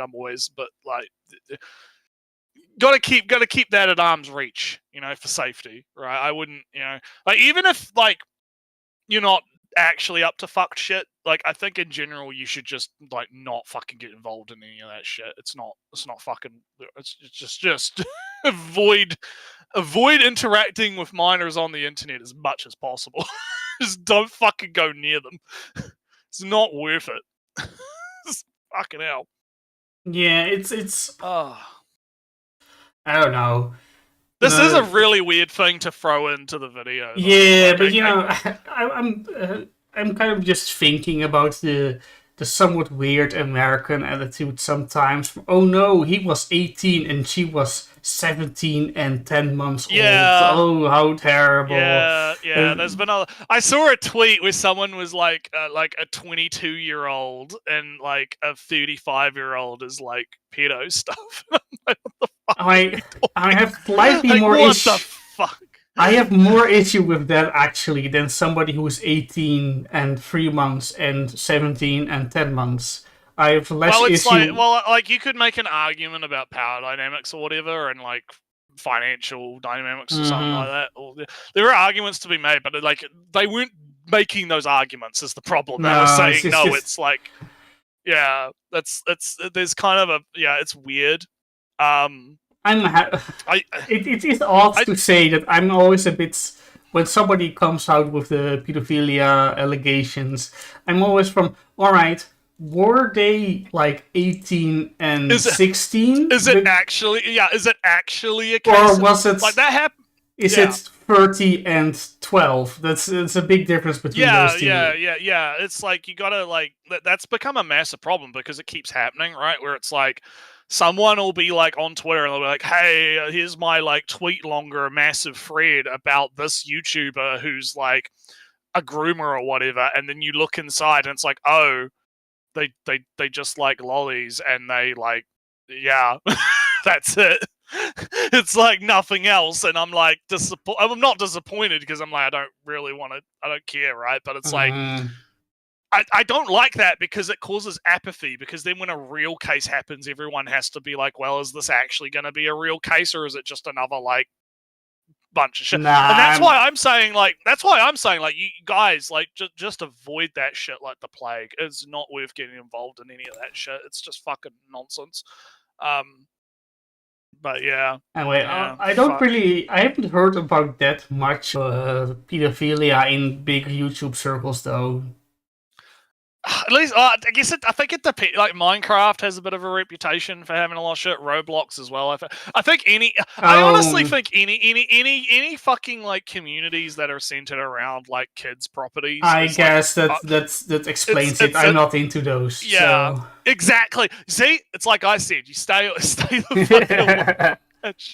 I don't watch that content. I don't go near that content. I'm like, I mean, it's not for me anyway because it's kids shit, right? So it's like I don't.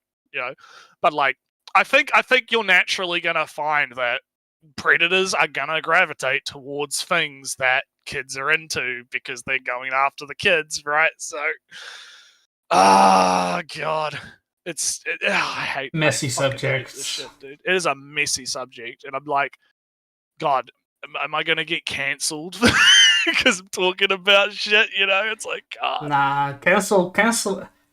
Different subject, Nretsew. I don't believe that much in canceling anyway, so.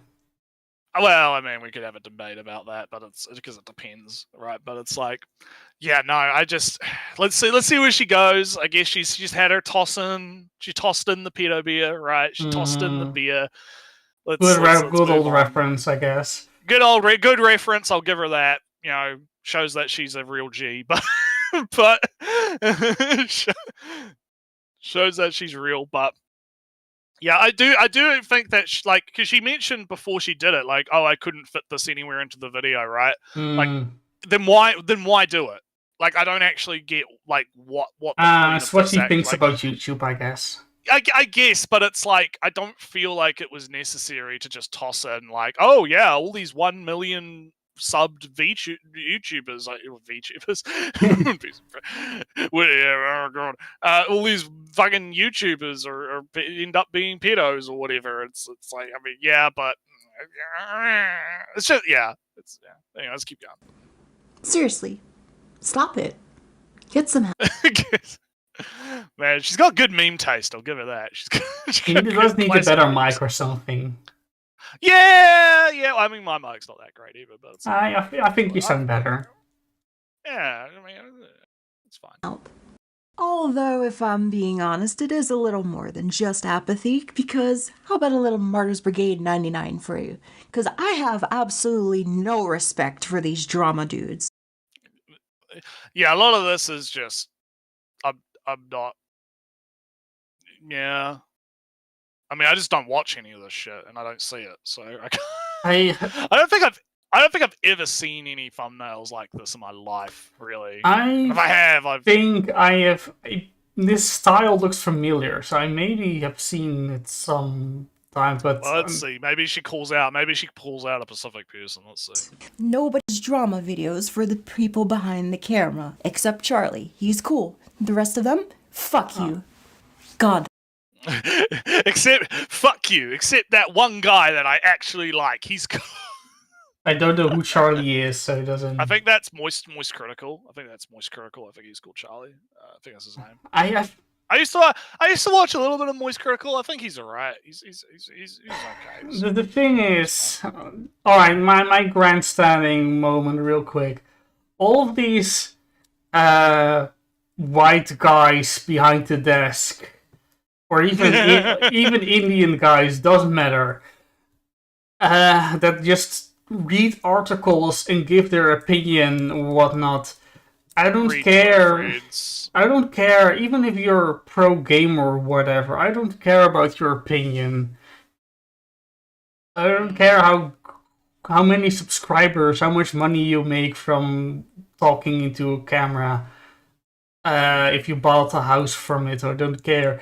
I don't value your opinions. I don't value their opinions. Their word is not an authority to me. So if somebody comes up with, well, Moist Critical, Asmongold, Ordinary Gamer, name more Nretsew, I don't care. All of I don't them. know. I don't. I don't. Yeah, whatever. None of them are an authority to me. So this is my soapbox grandstanding. They are not an authority to me. You can say, oh, but this guy said so. This guy agrees with me. Yeah, there's a lot of that. That is a problem where you'll have people that kind of like they take the YouTuber's word as gospel and use that as like, hey, this guy that has 1 million subs agrees with my opinion, or whatever, and that means I'm correct. And it's like, nah, don't do that, guys. All right, this is a bit of drama. You know that pirate software guy? Oh yeah, I have heard about, like, apparently he got a bunch of people killed in WoW or something, and then he like got kicked out of his guild or something. Yeah, a whole bunch of drama, and people are coming out of the woodwork, I guess, and they say well, did he actually work at Blizzard? Was he actually a top-level hacker at Blizzard? Because he got his job because his father worked at Blizzard. Was he actually important? Okay, so like, yeah, this is dumb shit. Because I mean, look, I'm not going to defend him because I don't really. I mean, I've seen him in my YouTube shorts. He seems like an okay guy, right? Based on what I've seen, so I don't really have any hate for him or anything. But I do think that it's one of those cases where I think that what tends to happen is when someone gets to a certain level of success, right? There's like a subset of people that have this, like, I don't know if it's driven by jealousy or just like human nature, or drama seeking, and the drama. Yeah, well, they want to see that person fall, right? They want to see the fall of the giant, right? And so you have someone like Pirate Software, who's obviously become like a big, he's a big guy now, right? He's a big guy. He's doing collabs with Asmongold, right? He's streaming as well. He's doing his YouTube shorts, and he's making all these views and all this stuff, right? People know who he is, right? There's going to be the haters, right, that are dedicated to how can we bring down the idol, right? We have the big statue of the idol. We have to tear it down just because it would be fun to tear it down, right? And so a lot of the stuff you're describing sounds like that. Because here's the thing. If he actually did something fucked, right? Like he actually is doing stuff that's bad and actually bad, then it's like, yeah, fuck him, right? Or whatever. He's doing bad. But if all he's done is like, oh, he collabed with Asmongold and people are mad about that for some reason. I did see that. But if he's like, oh, he was being a dick to his guild and then his guild kicked him out or whatever, and oh, he was doing this and this, it's like, whatever. No, it's kind of the whole thing. I did watch a video, or I did in the background, which he's complaining about, kind of about, they did a raid together, but then there was a fight going on, and then he ran away. And then he was like, "Oh, but I have no mana. I can't do anything." But he hovered with his mouse hovered over the mana potion, and if he clicked it, he would have enough mana to do something. But he didn't, and instead he basically just choked. Essentially, he choked, and then he lied to cover it up, and then he started banning everybody in chat forever. Even hinting towards that he choked and lied to cover his own ass because he was afraid. Look, I get it. Choking is embarrassing. It happens. But he kept just he didn't react to it very well. Let's be real, right? Yeah, and then that's all fine. But then he's got he's kind of shows a bit of personality, I guess. And apart from, he never ever admitted that he was wrong, and he did it again a later time, and then again, and didn't also admit that he was wrong there. And then it was like all his credentials about his being a level 5 hacker at DEF CON was all done in groups.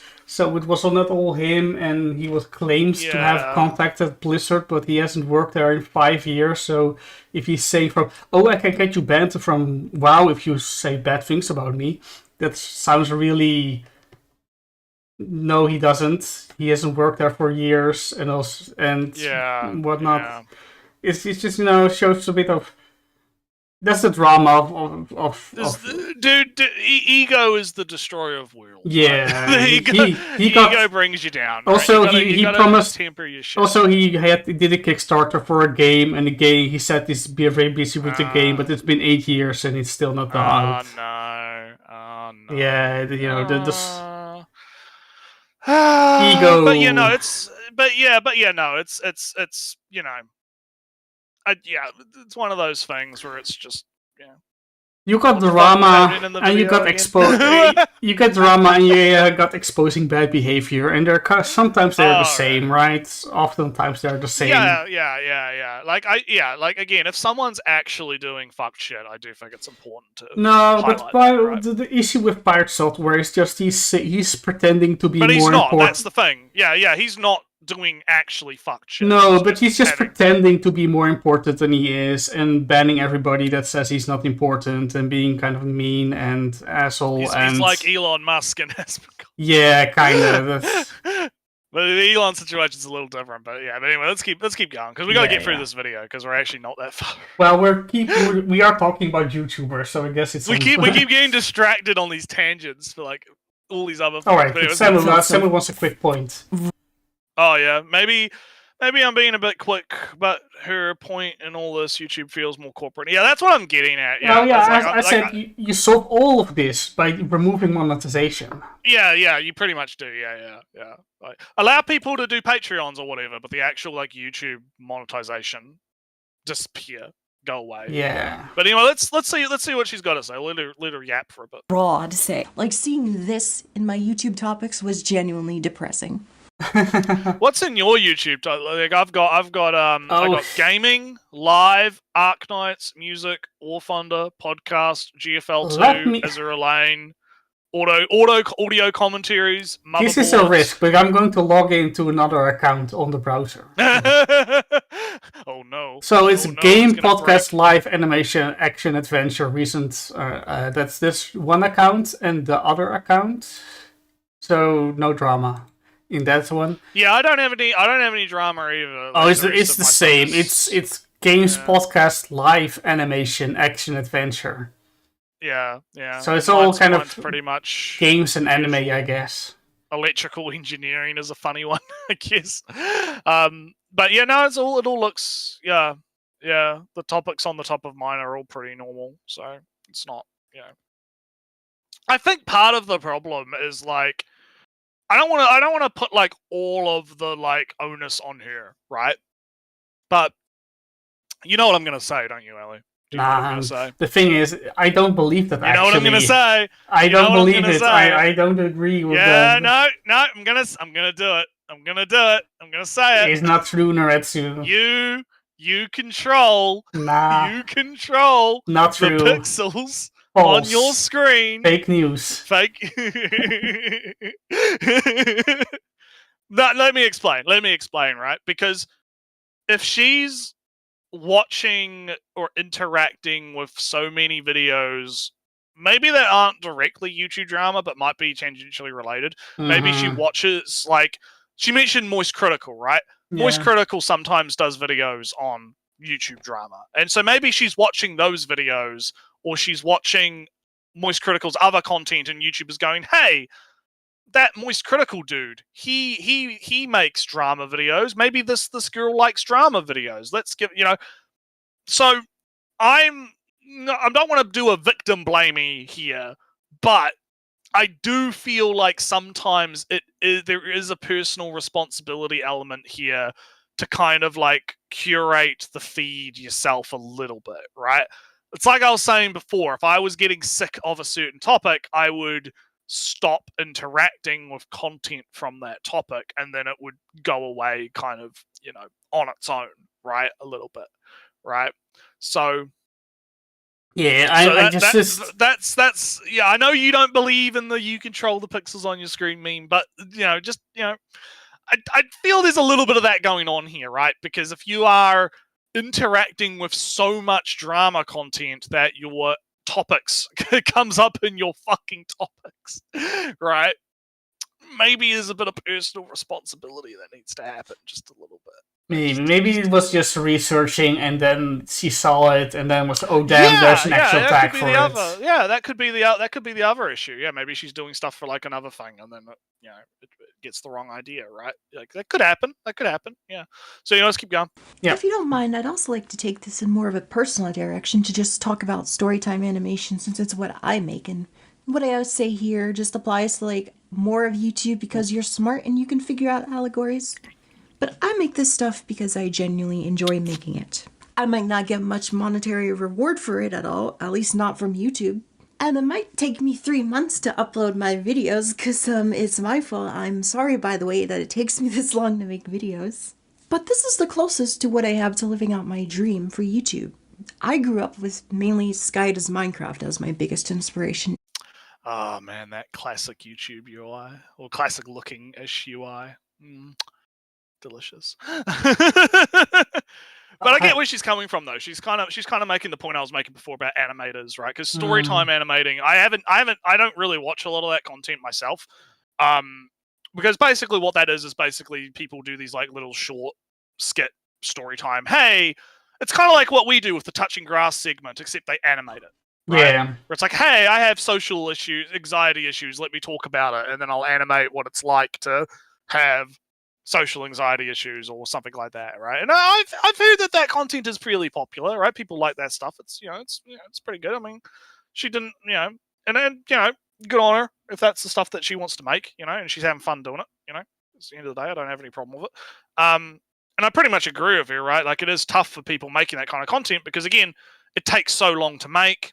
You have to animate it, you have to script it, you have to do all the stuff, and usually they're not very long-form content pieces anyway, so it's kind of, you're getting fucked in the algorithm. So I can sympathize, I can sympathize with the poor girl. Yeah, it's... Yeah. The only thing how you solve it is to rig the system the other way around, I guess. That's maybe, yeah. Well, let's keep going. Let's see what she's gonna say. And I know saying that is kind of sad in retrospect, with what all I know now. But that sort of an era of YouTube where things were more personality-based and you could connect with the creator just like because they're like you or because it's fun to watch and because things are more just, I guess, authentic and community-based and not trying to grab your attention. That's the kind of stuff I want to make, and story times are the closest thing I have to that. The ones I'd enjoy were the ones that give me the same sort of feeling, even though I never grew up with this, so I have no nostalgic connection or value to it. It's just genuinely good in my eyes. And when I think about some of the newer stuff released versus some of the older stuff... I just hit my microphone, I'm sorry. Also, my air conditioning is on, but I end up preferring the old ones instead of the new ones, just because, like, the old ones feel a lot more authentic and, well, let's just say, easier to watch. Like, just as an example, I tried watching one of these, like, Mafia 4 videos by the returning Amazing, and, like, I just could not. Like, I'm sorry to say that. Like, this much focus on animation... Couldn't just be, nostalgia and whatnot? You're roboting on my end. It'll be fine in the stream, but I don't know. That was kind of weird. Oh. You're back now. Couldn't it just be nostalgia or something? Yeah. I get. Like I feel. Yeah. I feel there's a little bit of that going on. Again, it's kind of hard because I'm not very familiar with this side of YouTube. Like, I'm not familiar with the Mud Hut, right? I'm not. That's my new meme, a Mud Hut memes about communities, right? I'm not very familiar with the Mud Hut that is storytime YouTubers. It's not my forte. But it's. I do think that you could get, because it's similar to like the Minecraft stuff, right? Because I remember watching stuff like the Yogscast, right? And, them doing their Minecraft LPs and having fun and doing all kinds of wacky adventures and storylines and stuff in their Minecraft videos. And then, a lot of the more modern stuff. And I think some of it is like you kind of grow out of certain types of content over time. Like, I remember back in the day, I was watching a lot of Podtaku and, those guys, right? The guys that would eventually become like Trash Taste, right? Because Podtaku was basically Trash Taste before Trash Taste, but it was, it felt a lot better back then, right? And again, that could be maybe the nostalgia kicking in, right? For those YouTubers back then, it felt different. It felt more authentic than what it is now, right?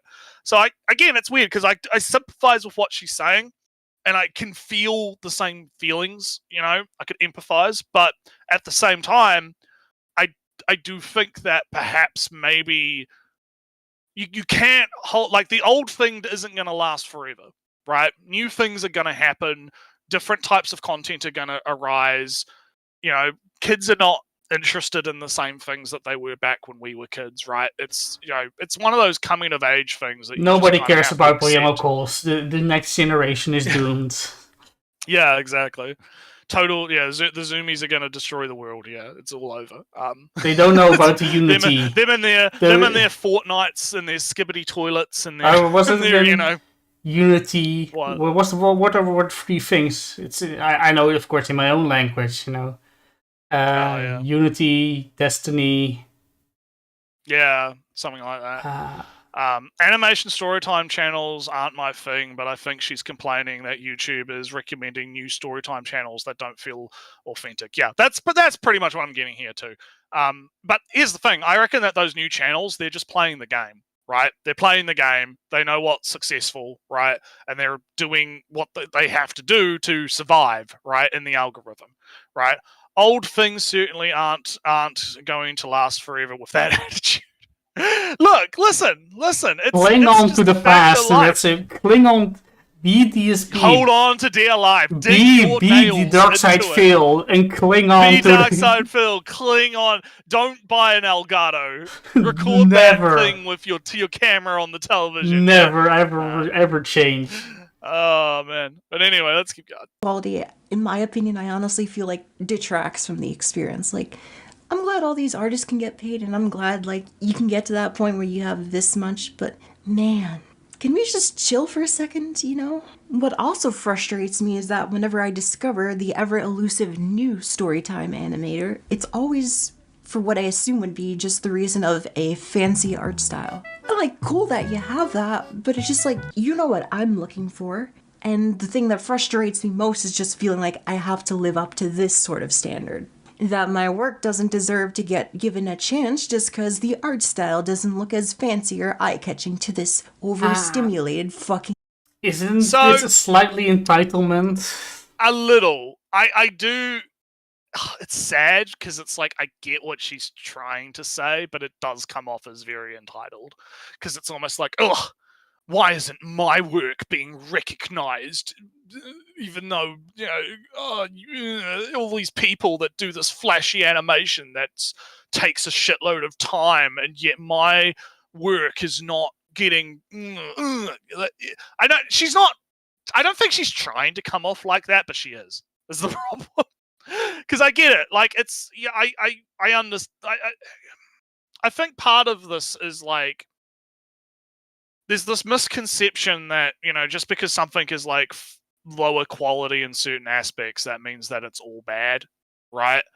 And some people will look past certain things because of, I think Ruby, right? I'll use Ruby as an example. Early Ruby is kind of rough around the edges, right? The animation's a bit jank.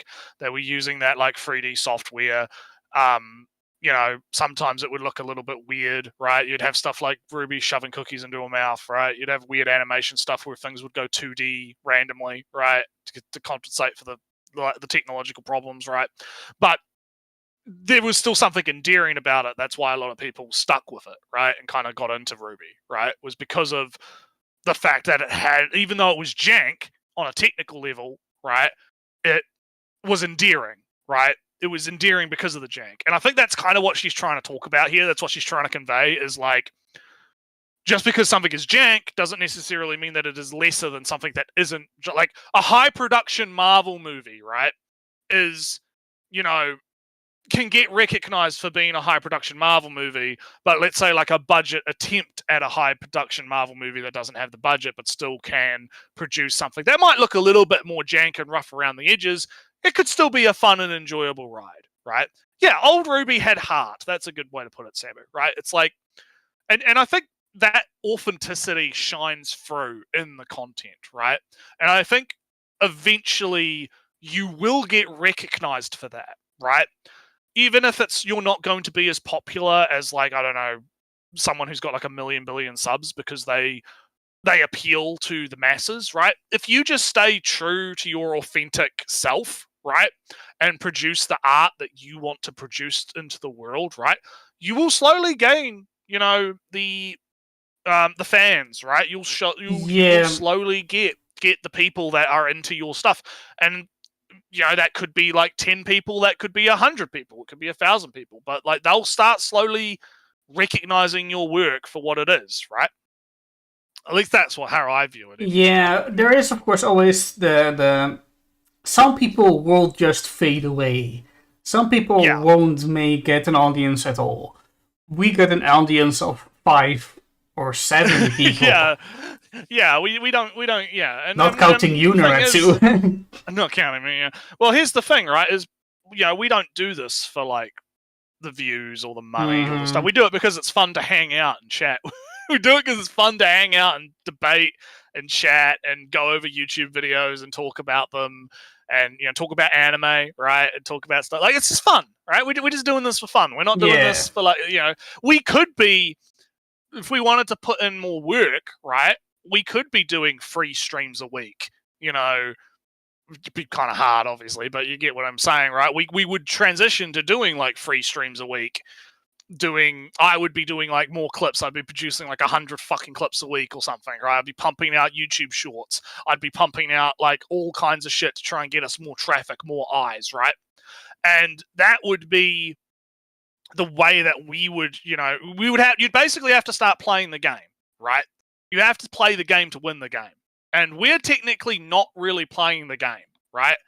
Because, but that's fine.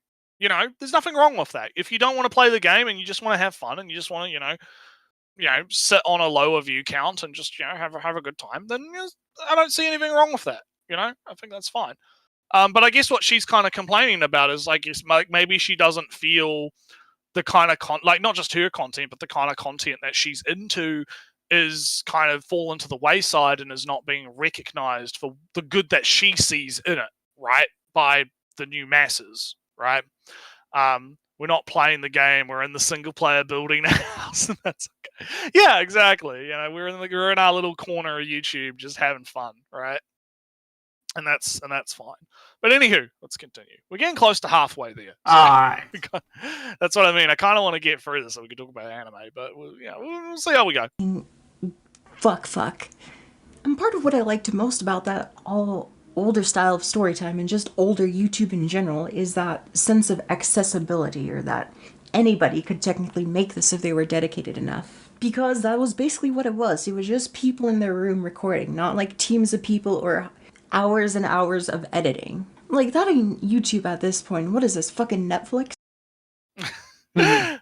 I was kind of reading what I didn't get that. So, like, I also really don't like the current thumbnail direction. Like, even if I end up enjoying the vid, the thumbnails actively to sour my overall enjoyment. Most of the best performing vids don't even look like this, and it's because IMO STA doesn't need and shouldn't use clickbaity thumbnails. I guess. Yeah, it feels like clickbaiting. Yeah, I guess. I just wanted to read it because it was too fast for me to read it, so I wanted to go read it. Is this fucking Netflix? No. Cancel my subscription immediately. But I guess this is just what happens when the bar gets set too high. And like, do any of y'all even want it to be this high? Because like, it's honestly hard to tell sometimes just based off metrics alone. I guess having a monetary incentive was kind of a mistake, but I don't know. Oh, Ellie, I wonder. Maybe she's onto something here. Yeah. Maybe. I failed my economics class. Oh yeah. Oh no. I mean, I'm learning economics. I'm playing Victoria 3. I'm learning all about the economics now. Oh yeah. Oh yeah. Even though I didn't, I just never took it to begin with. You might also say this is the algorithm's fault that YouTube is like this, but I don't exactly agree with that. Ooh. You see, I purchased a YouTube scam course for $30 instead of $700 because it was on sale. And how do I know it was a scam? Because you realize some things when all the people in the live workshop are 60 years old and probably eating oatmeal cookies in a retirement home. I'm just saying, you and your stupid fucking smile. Fuck you, Sean Cannell. Fuck you. As far She His opinions. yeah. There's a lot of those courses, like that are bullshit, scams, and kind of scams. Like, it's not. Yeah, and I think also- I remember watching. I watched a video about that once, where it's like they kind of like show how that kind of works, where it's just like, it's just all basic bitch shit that's pretty easy to understand. And the guy kind of ran through like, this is what they talk about in these courses and why it's bullshit. So don't get scammed, kids. don't buy $30 YouTube courses. It's not a good idea. as I understand it, the YouTube algorithm is basically just the audience or whatever they respond to, or in the YouTube analytics eyes, like. YouTube basically recommends videos based on the watch time, and Yeah, no, it's just basically what I was saying. It's basically what I was saying. It's all about watch time now. They changed it to be about watch time several years ago, and that's kind of fucked a lot of people. So book is the YouTube formula. Okay. other things like the interactions and the surveys you get. And it makes sense, all of the shit that I have mentioned is what gets popular because it appeals to human emotions, and we still have a lot of new people on the internet, so let's just say. But us old 21-year-olds, we don't like this. And this needs to change. Like, I tried out one of these de-clickbaitify. Oh, hey, it's one of those. I know a guy. I don't know if he uses this one, but I know a guy who's been trialing a few of these de clickbait thingamadiggies. That basically what they do is it like hooks into.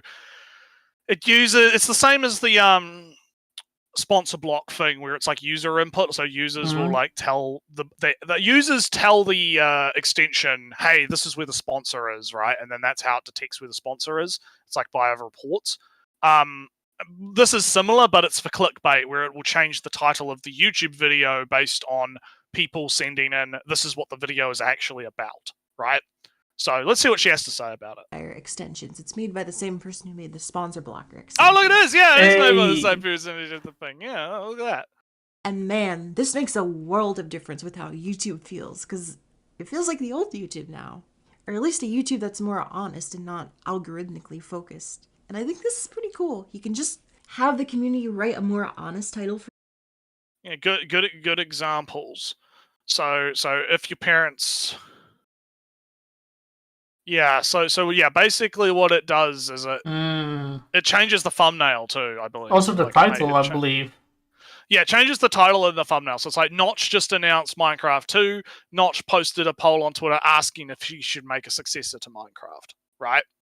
So it changes it to be like, it's not actually Notch just announced Minecraft 2, watch the video to find out more. It's what Notch actually did, right?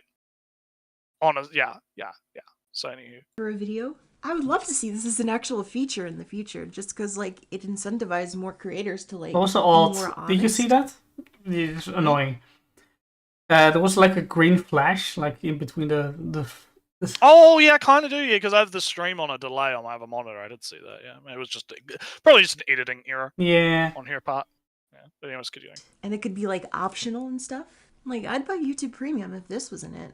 Yeah, fucking correct. Like, okay, I know this is gonna be bad for me to say. I am a YouTube Premium. Yeah, sub, you give money to the big corporations. I have given my soul to YouTube. Okay, You're an I've sold my enabler. soul, right?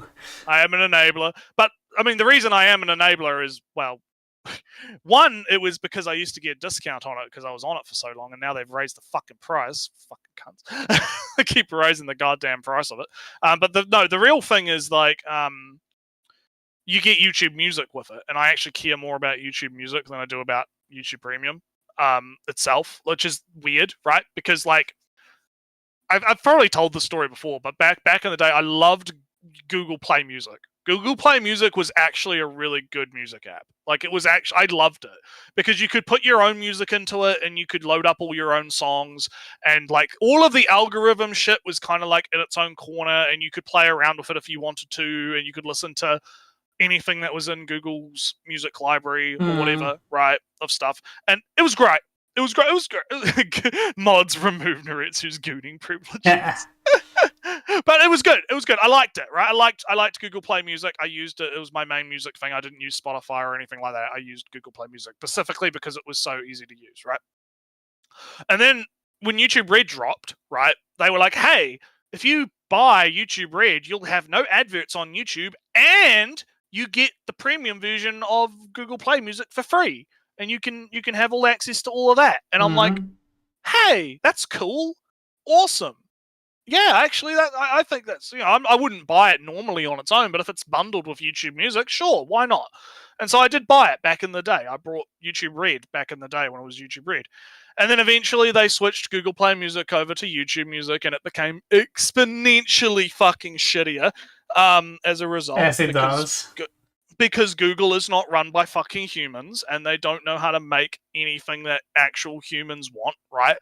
But I just kept the subscription because, I mean, at the end of the day, I get no ads, and I get to use all the YouTube Music features, along with it. So unless they like split YouTube Music away from YouTube Premium, I'm probably going to keep paying for YouTube Premium just for the music side of it, because that's but just it. But the thing is YouTube Premium / Red, or whatever they call it, right, on its own has never been good. Because back in the day, right, the only reason you would really get it outside of the music was for the ads, right? They tried to do the whole thing with like, oh, we're going to have like exclusive content, like the red content, right? Special like stuff that's only for, YouTube, right? And that was like, no one fucking watched that shit. Yeah, because it was all corporate slop. It was all not like they tried to get YouTubers to do like exclusive series for it and stuff, but it's just like, no, people were not into it. It was too overproduced, right? Like, I remember PewDiePie had like a series on there, and he ended up dropping it because it was like just not worth it, right? And there was a bunch of stuff, right?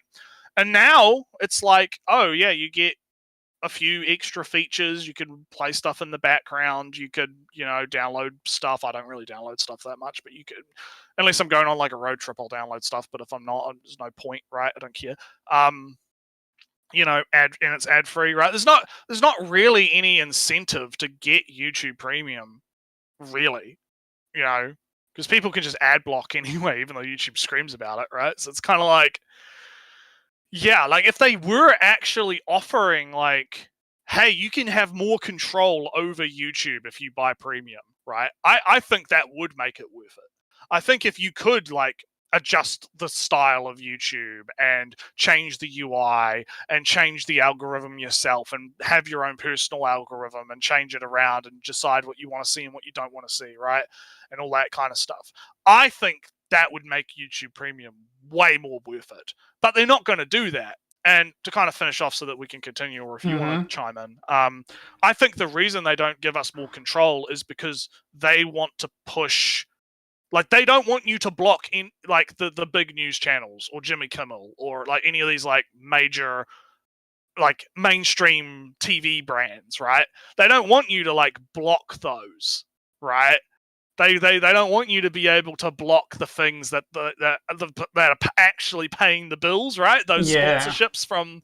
They don't want you to be able to block all of that out, right? I think that's the real reason they don't like give us more control. Now, but anyway, slightly sidestep, right? I tried to just show less, right, on Twitter, on YouTube or something. Show less of this. And the next day, the exact same tweet just came back up again. So show less on advertisers especially does not work at all. Yeah, because they want to push that shit. They want to push that shit. It was a. Yeah. I'm pretty sure it's Twitter now. It was just another crypto scam or something, or fancy shoes that are dropped drop shipping or whatever ad, and I pressed show less instead of blocking it because Twitter makes you go through hoops to block an ad, and it will just show up again, right again, within an hour the next day. So it's completely useless to try to block some, at least to convince them to show it less, because my conspiracy is, of course, they can very much manipulate those black box of theirs. If they just say, "Oh no, just always show that," they can. There's not a black box. They can fiddle with different. Oh no, just put the bias way up so that it will be shown 100% of the time. But that's my conspiracy that the black box is vastly overstated. Right. Well, let's continue. And I'd gladly reward this instead of this all the time with my views. Also, just because this example... I don't know. Is this a tourist versus a guide? Or something. I guess.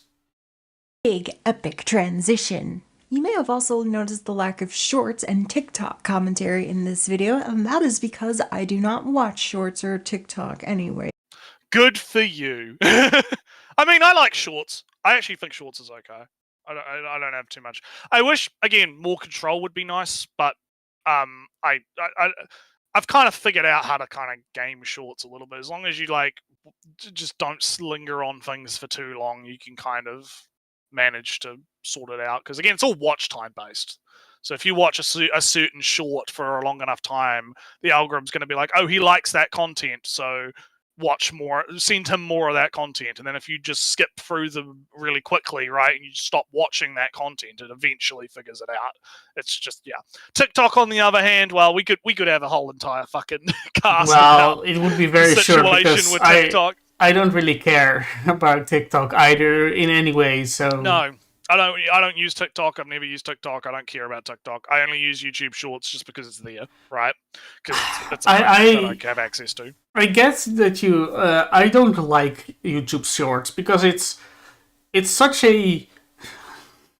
It's not even a wild beast. It's just kind of a snake that coils around you, and then all right, the snake is kind of warm, I guess. It can sit around my arm, and suddenly it restrains both of my arms or something. Suddenly you've sit there for like an hour just doom scrolling constantly. Yeah, it's not even the doom scrolling. It's just it's so sensitive. It's such a fragile thing that immediately wants to latch on completely, right?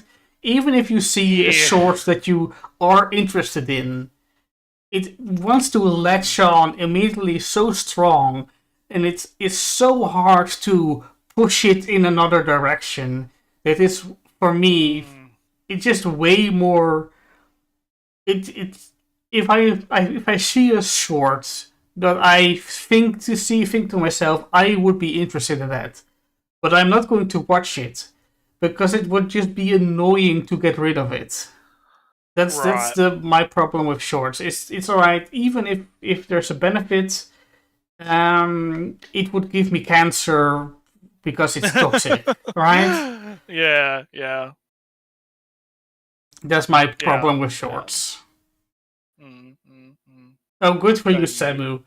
I just click it away, and every month it comes back. Or something. Well, like I said, I do use it because sometimes it can be nice to lie in bed and just decompress. And I use it to just eventually I do I feel like it again.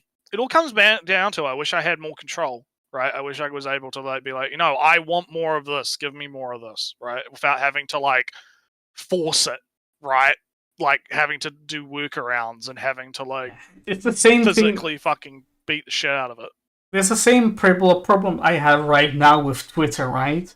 If I'm just reading a tweet too long because it has a bunch of text, and I'm all right. It says You something. click on the tweet. You click on the tweet to bring it up so that you can read it better, and all then of a sudden suddenly it it's a thinks, threat that wants my money, or that wants money for because I watched it or something, or whatever.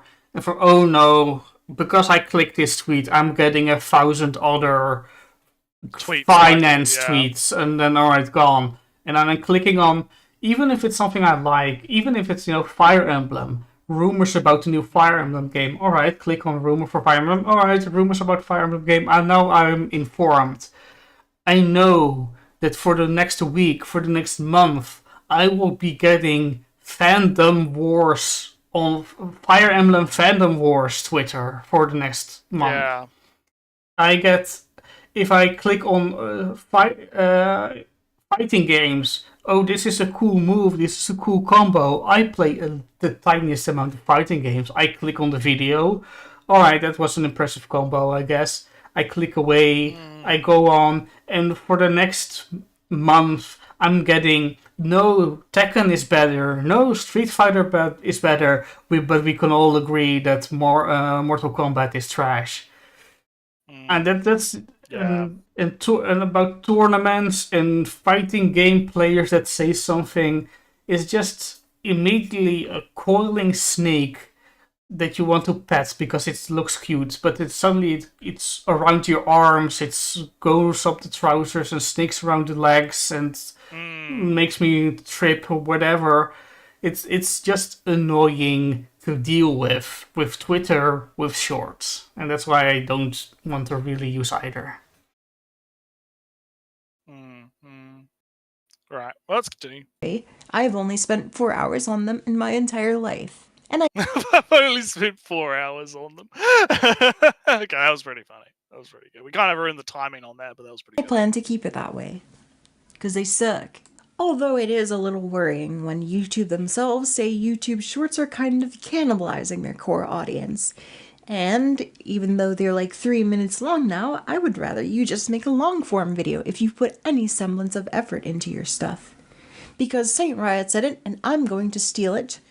If you gotta whore yourself out, fine, I get it. I understand it even. But don't whore yourself out for free and to the worst viewers on the planet imaginable. Come on, have some respect for yourself. That's honestly disgusting. Disgusting. So yeah, that might all seem a little shitty, because it is, but I don't like to be overly negative. That's one reason why I don't like these YouTube is dying and YouTube is dying, Ellie. It's dead. No. My personal grievance is against the word situation. I don't like the word situation in referring to stuff that happens. It sounds so minimizing, diminutive. Right. But that's a personal thing. That's all really unrelated to anything. Yeah, will Personal die in gripes. 24 hours type of videos, because they're overly negative and don't really offer anything positive to look forward to. And as somebody who tries to be optimistic, well, there is something here genuinely I don't know, it's worth looking forward to. I can't word. But it's called YouTube Hype. And that I have no idea what the fuck this is, but okay, let's listen. might be a little bit of a cringy name, but this is supposed to be a feature for you all, the community themselves, to support smaller creators directly. If you remember the YouTube Spotlight feature from, I think, 2000... Jesus fuck. Oh man, that's a fucking old UI right there. Yeah, Look at that. I wasn't. Look at that. I wasn't using YouTube at this time. I was YouTubing like probably around the time, like it was probably before the first, like it wasn't this UI, but it was the one after it, I think. Like I got the tail end of this. I mean, I remember. I got the tail end. I remember when like YouTube channels used to be like these like it was almost like a MySpace blog, right? Like you'd have your YouTube channel, like nowadays if you go to a YouTube channel like ours, right? And you look at like the channel, you have like the header and then it's like all just the videos and stuff. Back in the day, like YouTube channels used to look like blogs. They used to have like big channel backgrounds. You could have like a background and a header and an avatar, and you'd have like a, you know, all these different like tabs and stuff, and you'd have like a big you could have like a giant bio and a big text thing. The thing I remember the most from old YouTube is that you could have responses to videos, and it would be posted under them. Could do if someone made like what we're doing, like where you would respond to a video, you could do like an actual. This is my video responding to your video. Fuck you. And then they could do a video response to you that goes, fuck you too. And then it would be like a chain, and you could watch the chain. And it would be just on the page of the original video would be right under it would be, hey, somebody made a video responding to the video you're watching right now. Yeah. That was some cool shit. That's the only really thing I remember from the old YouTube. But anyway, I'm interested to hear what this hype thing is. You can think of YouTube hype as just that kind of leaderboard, but instead of YouTube ranking videos, it's y'all. And you can rank videos for everyone under 500,000 subscribers if they've uploaded it in a week. Yeah, and you basically rank them all, but... Yeah. That's us. We can be number one on this. Come on, guys, we got a new mission. We can make it onto the YouTube hype tab. Let's get hype. Hey, boy! Welcome to Critical Critique Videos. Oh god, the most hyped videos. You get 3 hypes. You can purchase more, which actually adds an additional revenue stream for smaller creators. And it lets you discover some new ones that you really wouldn't have otherwise. It's still being tested in a few other countries so far just to ensure that it still works, and don't worry, it's balanced so that people closer to 500,000 don't get as much of an advantage from hypes as smaller creators. But conceptually, I really like it. I want more of this to run in the platform, and I want this to go far and succeed in YouTube. Not just for somebody like me, but for everyone else. Yeah, I agree with it. I kind of like this on paper. I like it on paper, but it's going to be interesting to see how it's implemented, because I can see this, there's probably ways that this is going to get abused, right? I have a feeling. I have an inkling, Ellie. I got an inkling in the back of my mind. It's telling me that this something's going to go wrong here. It's going to cause problems, right? The thing I don't think it's that's vulnerable to abuse, because it really is for smaller channels. And one... Yeah, I do find it interesting how, under 50k is considered a small channel. Well, it is... the thing I'm thinking... funny to me. The thing I'm thinking about, right, is that YouTube hates being a generalized channel, right? Everything has to be its own channel. So the use case for abuse I'm thinking about is that you have a big channel that wants to make a second channel that's smaller, and that might be able to boost it extra through this. But if you already are a big channel, you don't need to do this, because you already have a fan base that presumably want to follow you on the second channel where you do, the secondary thing. So I don't think it's that vulnerable to abuse on that side. It might be more vulnerable as a kind of a scam thing, just sell, run 50 self-help channels that are all the same, or all the Sigma male 520 ways to be Sigma male kind of videos. Those kind of scams. Those might be more a thing. Like I said, I think it'll be interesting to see when it goes live, because I like it on paper. I do like it on paper. I think YouTube does need more features like this that are not necessarily just for smaller channels, but to promote content that's not just corpo slop, right? I want to see more stuff, kind of like the skills video. I'm happy. This is it's interesting because I haven't there's, other than us going on massive tangents, I don't actually think there's a lot wrong with this video. I think it's okay. The mic could be better, I guess, but other than that, yeah, her mic could be better. But I'm a bit lenient on that kind of thing. Unless it's literal fucking tin room fucking nonsense, right? I'm okay with a bit of mic jank right here and there. It is true that audio quality is a lot more important than visual quality when it comes to YouTube, specifically because I can deal with a video looking like what hers looks like, where it's just her drawing her little doodle, right, and screenshots and whatever. That's fine. But if you sound like absolute fucking shit, no one's gonna watch you, because I think because Mandalore did like a video a while ago that is actually really good, where he talks about how to start YouTube, how to do YouTube, and he very much talks in that about how if you're going to invest in anything, you should invest in a good mic setup. That's like the one thing you should like really put the money into, because people can put up with like a 240p video if it sounds okay, but if it sounds like shit, no one's gonna watch your video or give a fuck, right? So, but anyway, let's cap it off because we're getting close to the end. I think we've got like 2 minutes left. So, Lord knows they need some new creators. Ugh.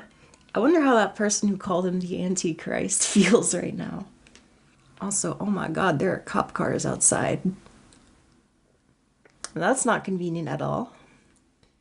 But hey, even if this wasn't a feature and YouTube just stayed as it was, I feel like there's enough motivation here to at least give it a try and make your own channel, what you enjoy making, even if that might not be algorithmically viable. YouTube, God knows, needs better content that's not just algorithmically based, and even at my size, I am very, very pleased with what I've been able to have so far as an experience. This might sound a little weird, but I can relate to a lot of the bigger creators' struggles somehow, and I've gotten to meet so many fucking cool people as a result of YouTube, some of whom have been the greatest of friends. There is a community I never thought I would actually be able to build so far, even at my level of confidence in speaking and charisma and all that shit. And even when I go silent for about 3 months because of life problems and other things like laziness, I appreciate that I still have this, and I appreciate that I'm actually enjoying this at this point. It might be hard, and it might not always be there for you, but if you give it a try, and you know what you're doing, or at least just try to act like you know what you're doing, I think, you might just find something you enjoy doing, along with others. But, yeah, I don't really know how to start this, but, it is good to be back, I can say that much. And I don't plan on disappearing for about... Okay, I think we're done. Yeah. I'm just gonna... Yeah, this looks like just, end of channel. Yeah, okay, we'll say we're done now, because we don't have to listen to the whole spiel, life update stuff. So, no, I thought that was alright. A lot of it, like, I think that there are some points where I feel like, because we mentioned where she sounded a bit entitled, right? I think could have come off a little bit better. But overall, I pretty much agree with the sentiment of what she's saying, right? I get where she's coming from. Yeah. I don't know if you've got anything to add, because I'm pretty much done, really. Yeah, I mean, for the some bits in quality could be better. Yeah. I don't think you can avoid sounding entitled if you start complaining about YouTube, right? Because there are always things you could be better. You could be better at it, but I don't. So if we're Nretsew, we can start complaining about YouTube, but then somebody can come by and, oh, you're just complaining, but you don't even put on your quality is bad in this way, and you're lazy in that way, and whatnot. And so do we deserve to be higher in subscribers and rankings and views and whatever? Yeah, that's why I was like a bit lenient on it, right? Because it's like I get what she's saying, in that section. It's just there's But overall, like I said, I feel like she did a pretty good. It's pretty good. It's pretty fun, and we had some good tangents. We had some good discussion on some things. Bionicles are cool. Bionicles are cool. Yeah, Bionicles are cool. So, anyways, I guess we'll talk about the animus. Should we talk about animus? Before we talk about animus, I'll just grab a quick drink, and I'll be right back. Yeah. So I gotta grab me a drink, Carino. Let me just grab the thing. Yeah. So, chat. Just because we mentioned, what was it mentioned? I just thought of the most amazing tangent ever. When she was talking about conditioning because the bottle's already open. Oh no! It was the most lengthy. It was the most stretchy tangent ever. It was completely unrelated to the video. And Nretsew is too soon back to even start explaining what it was. Yeah. But it was alright. So anyway, so what anime should we talk about first? Because I got a couple that I actually want to talk about. So maybe I'll go first if you don't mind. It's kind of odd because I don't have any real screenshots for a bunch of them. So no. It's I'll put on the big ones. But... I did watch the Guild Receptionist, so I can't talk. Did you? Okay, let's talk about that first. So what did you think of the first episode? So Nretsew, I spoiled the people in chat for this, right? Oh. Because I guess my social my lenses activated. Oh. Social commentary ears perked up. Oh boy, I knew they would. I knew it would happen. All right, go on. Because I felt from do I hear a anti-career in this? Oh. I mean, she is happy to work rather hard, but she's kind of anti-promotion, anti-weird. In the second episode even, I got a mortgage. I got a stable job. Is this a kind of a there was this thing in China, was a term for a second about not trying to achieve anything, clocking out. Yeah, just look. Why should I'm stable. It's fine. I can just it's fine. I got my mortgage. I got my stable income. I got my job. I got nothing. I don't have to worry about anything. I don't have to do too much. Do I detect a resistance to the hyper productivity above all, career? I just want to clock. I just want to clock out on time and get home and relax and go to the festivals and even when I am capable of being a massive adventurer. Yeah. I don't want to be. Even if I could be king, I don't care. I don't want that responsibility or that job load or that workload. No, I just want to do what I'm doing, Yeah. So the lens is my social society ears. Social. I kind of see that. I also kind of see like how do I put this? Like, because she does enjoy the work, I think, and she does enjoy the stability of the income and whatnot. And I don't know. I feel like it's but she doesn't like the overtime.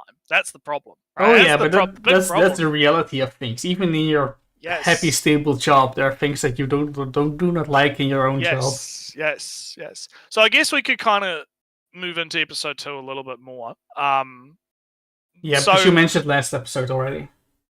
Yeah, and I guess you don't have anything like outside of your your political big society lens to really talk about. Do you like the opening? Because I like the opening. The opening is neat. It feels very like nice. It feels like it's a different anime. It's a completely different fucking show. Yeah, different style, different subject, kind of.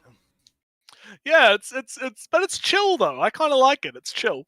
It's like she's flying around on her little dragon thing. I'm kind of left with questions like, did she just come back where she left?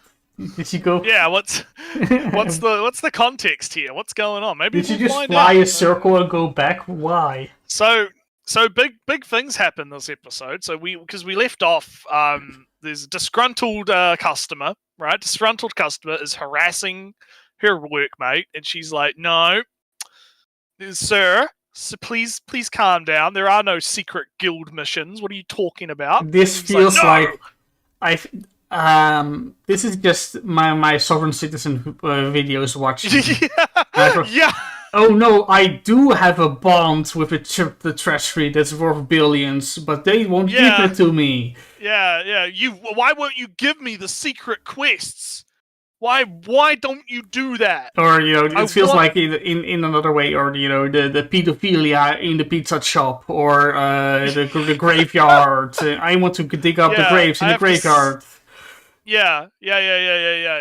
Those kind of people. Yeah. So the guy's getting mad, and luckily for our receptionist, she doesn't have to beat the shit out of him because the guild man shows up. Yeah, the Yeah. silver sword, silver fang. Where? Yeah, Silver Sword Man. Yeah, Silver Sword. We'll call A him Silver Silver Sword Man, right? Whatever his name is. He shows up and kind of like is grabs the guy's thing before he tries to assault him. Arms twist. Yeah, arm twist is like, hey, stop being a jerk, fuck off. Don't be mean to our our lovely lovely guild receptionist, Don't do that. That's bad. And so but she kind of is like, hey, what are you doing here, man? I told you What are to you stay away. Why are you here? And he's like, oh, I just happened to be in the neighborhood. Nah. I just happened to be walking by, and she's like, yeah. So that kind of is our opener, and as the episode, the guild man, he's clearly got a crush, Ellie. Guild man is a bit, he's a bit smitten. He's clearly a bit smitten. However, Nretsew, she is not. She's very much She is very much not smitten with our handsome guild man, right? And I do find it kind of, not really refreshing, but just no, I'm not here for the romance. This is not romance. Yeah. Get out. Yeah, fuck off. Leave me alone. Because it's half he's clearly romantically interested in her, but he's like trying to suppress that because his main goal is I need this girl in the guild. I want the powerful, blessed by the gods, right? Please come, because he finds her during her lunch break. She's up on the top of this hill eating her lunch alone, and he shows up and is please join guild, please. Why? How did you even get blessed in the first place? And she's like, I'm not fucking telling you. And then we get a flashback because the audience gets to know, but he doesn't get to know. We're special. The TLDR is basically she is working overtime and she misses out on getting to see the festival, and she wishes to the gods, I want the power. I need the power to make it so that I don't work overtime.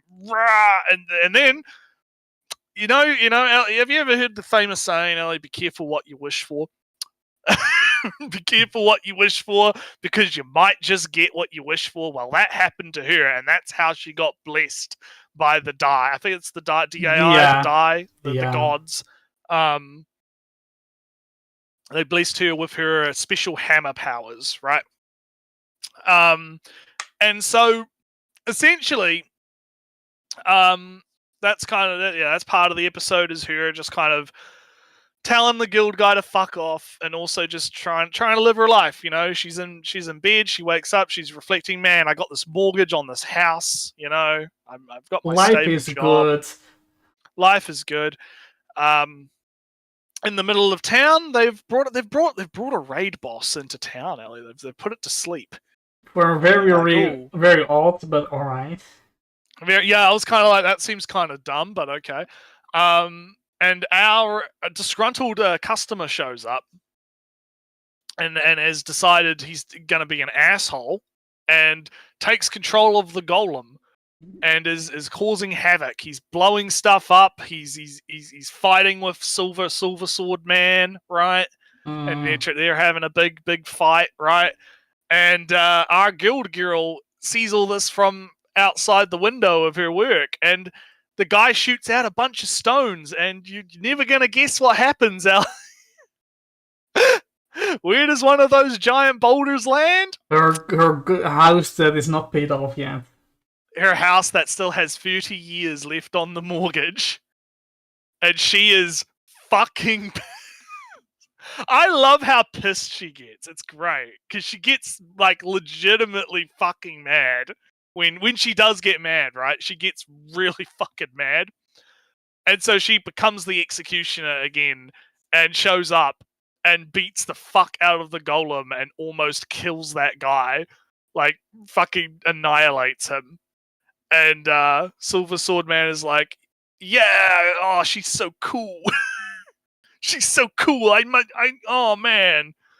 And then we get a little interaction with the two of them afterwards, where she's very big sad, Ellie. She's big sad. My house, What am I going to do? My Mhm. house has been destroyed by a boulder. Oh no, And the Nretsew, guy- you can stay at my house. Yes, that's what I was getting to. The guild guy is like, he's like, okay, you can stay at my place, and she's like, fuck off, I'm gonna stay in the inn.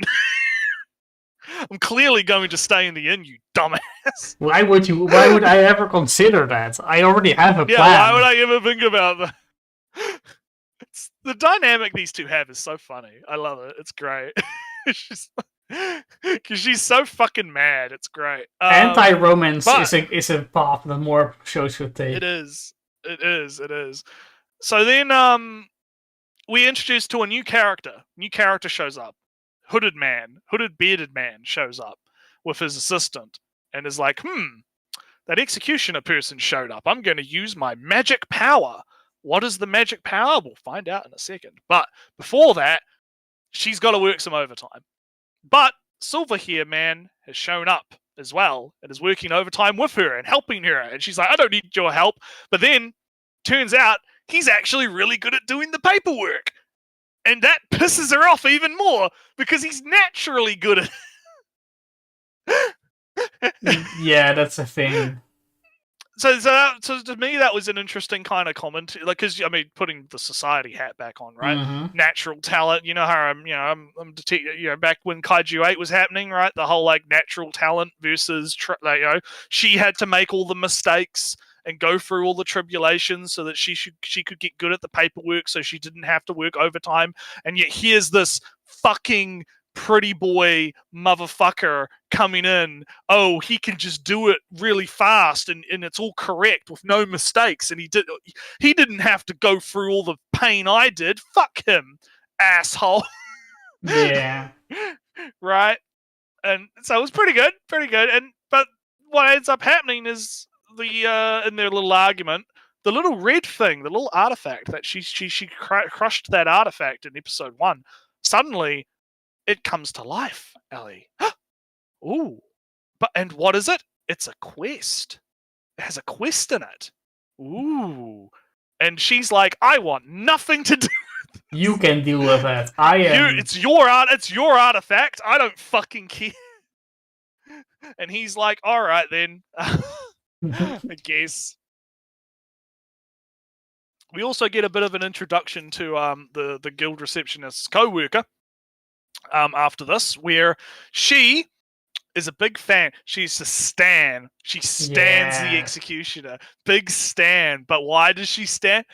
Because she thinks it's a guy. And she thinks that the silver guy... big Fujo energy happening. Big Fujo energy, Ellie.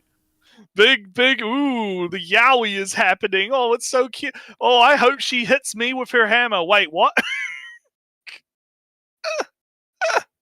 And you have our guild receptionist girls just sitting there like, well, as long as it makes you happy. You can think whatever you want as long as it makes you happy, right? Just...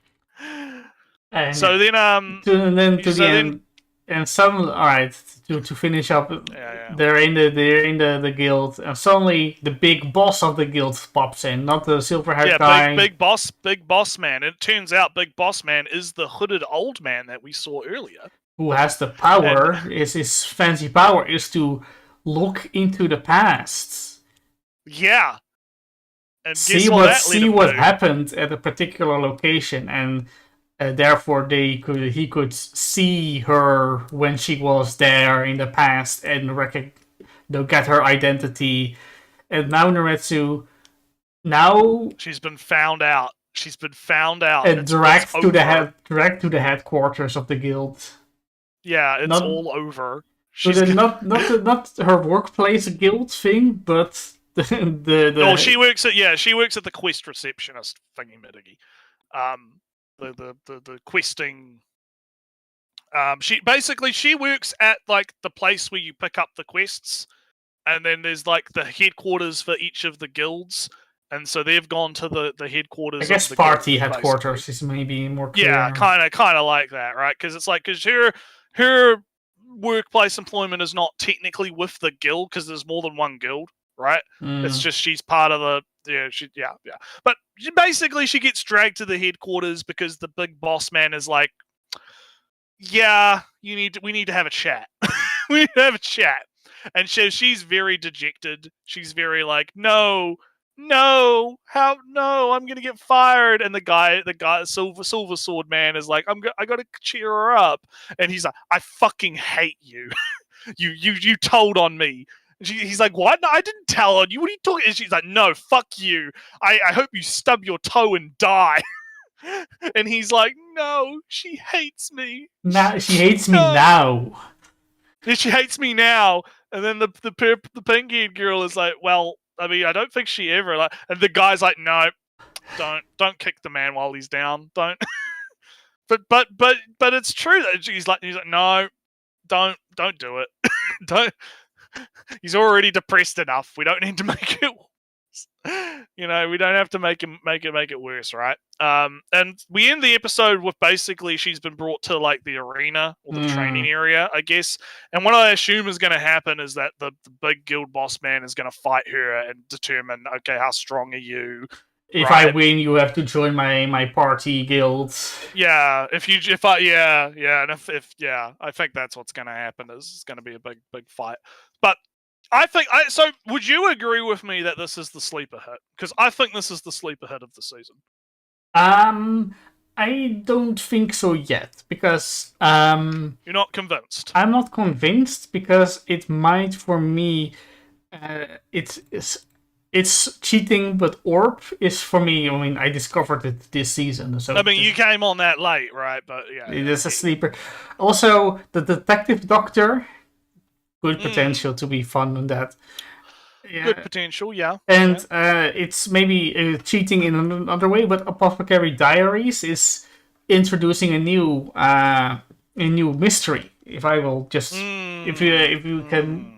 Do we want to say more about Guild Receptionist, or do I? Not particularly. I was mostly just gonna because I mean, obviously you've watched it now, so I was more interested to kind of hear what you because all I've got to really say about it is I like it. I find the humor to be quite funny. I quite enjoy her as a character. Her VA does a really good job conveying her emotion, right? And how pissed she gets, right? The animation is, while not like fantastic animation, it's good. It's serviceable for what it is, right? And I think that the overall tone and feeling of the show, I think it's quite good. I quite like it, and that's why I'm describing it as my sleeper hit for the season because I feel like it's. I think because the way I describe a sleeper hit is it's a show that kind of like flies under a lot of people's radars, right? I don't think a lot of people were expecting the show about a guild receptionist soloing bosses to end up being like kind of good, So I feel like what's going to happen is I've been seeing it on Twitter. I've been seeing like more people posting clips from the show on Twitter, right? So I feel like it is starting to kind of get recognized, right? So I would, I think it's a good time. I'm gonna keep watching it. I think it's really good. It's quite, I caught that's on. pretty much my thoughts on it. Yeah. My society radars are activated, so I'll be. Yeah, so that's always good. Yeah, it's always fun to do that. They haven't really necessarily turned on to any other shows yet, but it's a fun show. The OP is of very good quality and makes it a little bit jarring. I would call it an uncanny valley effect if I believed that such a thing existed. And the ED is fun. Neat song, cute song. It's all good. But I guess since before we might as well go through all the shows that we got on the screen right now. All right, we can to get through. So, do you want to go talk about your language show? Yeah, the problem is I didn't catch on because I said I would catch up, but instead I played Victoria 3. Yeah, as you do. And I will watch it later again. But have you been watching Dr. Stone? I have watched Dr. Tell Stone. me. Yes, I watched that yesterday. So alcohol is cool. That is Dr. Stone for you. We've got alcohol is cool. Different drinks, mixing different drinks for different people, different personality. Oh, look at the science behind adding oh, you're adding poison to that, but it's okay because we'll dilute it and we'll make it so that it works, right? And you can drink it, and then so and so and so and so, right? And it's pretty fun. It's pretty fun. I feel like we're currently like in the transitional period of the arc, right? Where it's like we haven't quite kicked off yet. We'll kick off once they hit America, right? Because they're currently sailing to America, and I feel like most of the episodes until they actually make landfall are just going to be kind of like, here's like some filler to kind of be like, this is what happens in between, as we do the Yeah, I don't even remember much of happening on the ship, so I don't think. Yeah. Like next episode, I could say they will arrive or at least see the coast. Yeah, I feel. Well, I think at the end of this episode they saw the coast. I see. I was right. So they're already, they're at the end of this episode they see the coast, because the first half of the episode is alcohol cool. We get a little bit more of the backstory of the samurai dude, and how he like failed, like how all of the little stone things fall from the sky, and the people on the island get a whole bunch of this little stone things and start waging war with them.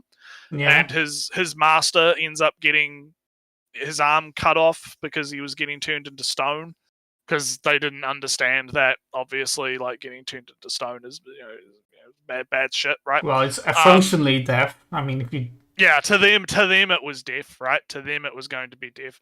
But he carves the symbol of the stone things into his arm before he gets turned into stone, right? And because he's trying to send a message to future generations about it.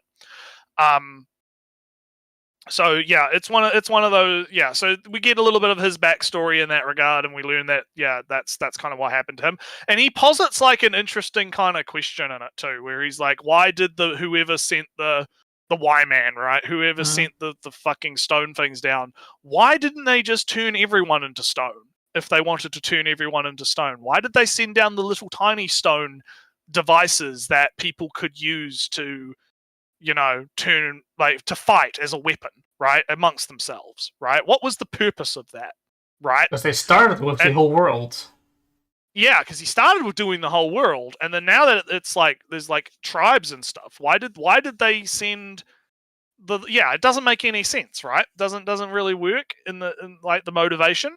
So I think that's an interesting question that's been posited. They didn't dwell on that for too long though, because they unstoned like the warrior guys so that they could do training and stuff and be ready for going to the Americas with them, right? So the next part of it was we need to use the sun to navigate, but oh no, Ellie, the sun is gone because of the clouds. Oh no, That's are they bad. going to use a sunstone, perhaps? Yes, they are going to use a sunstone. And they go through a whole thing about how it's hypothesized that the Vikings made it to America, or I believe Canada probably was more accurate. Yeah, I know, the New Worlds at least. Yeah, they made it to Canada, I think. And they did it partly because of use of the sunstone, but partly because of I don't know the full history behind it, but there was like some isolated like cases where like they got lost at sea and they drifted towards the Americas. But the TLDR is basically there's this stone where it acts like a prism if you shine light through it, and you can use that to find the sun even if it's cloudy, because if the light shines through the stone, if you match up the stone in just the right angle, right, so that the prism is all lined up so that it comes through as one image, that tells you where the light source is, right? So that's how you can find the sun. And you combine that with what time it is, right, by having the time transmitted to them from Japan using the radio signals. And then, right? Time zone calculation added onto that. Yeah, time zone calculation happens. Senku can figure out where they are, basically. And so that was kind of like the end part of the episode where they're like, yeah, sunstone, cool. We can navigate even when it's, cloudy now. That's cool. We're not going to get lost. And then they end the episode with, hey, look, land over there. It's probably Canada, right? Or something like that. Or something like that, yeah. So pretty much yeah, that's Dr. Stone this week. It was alright.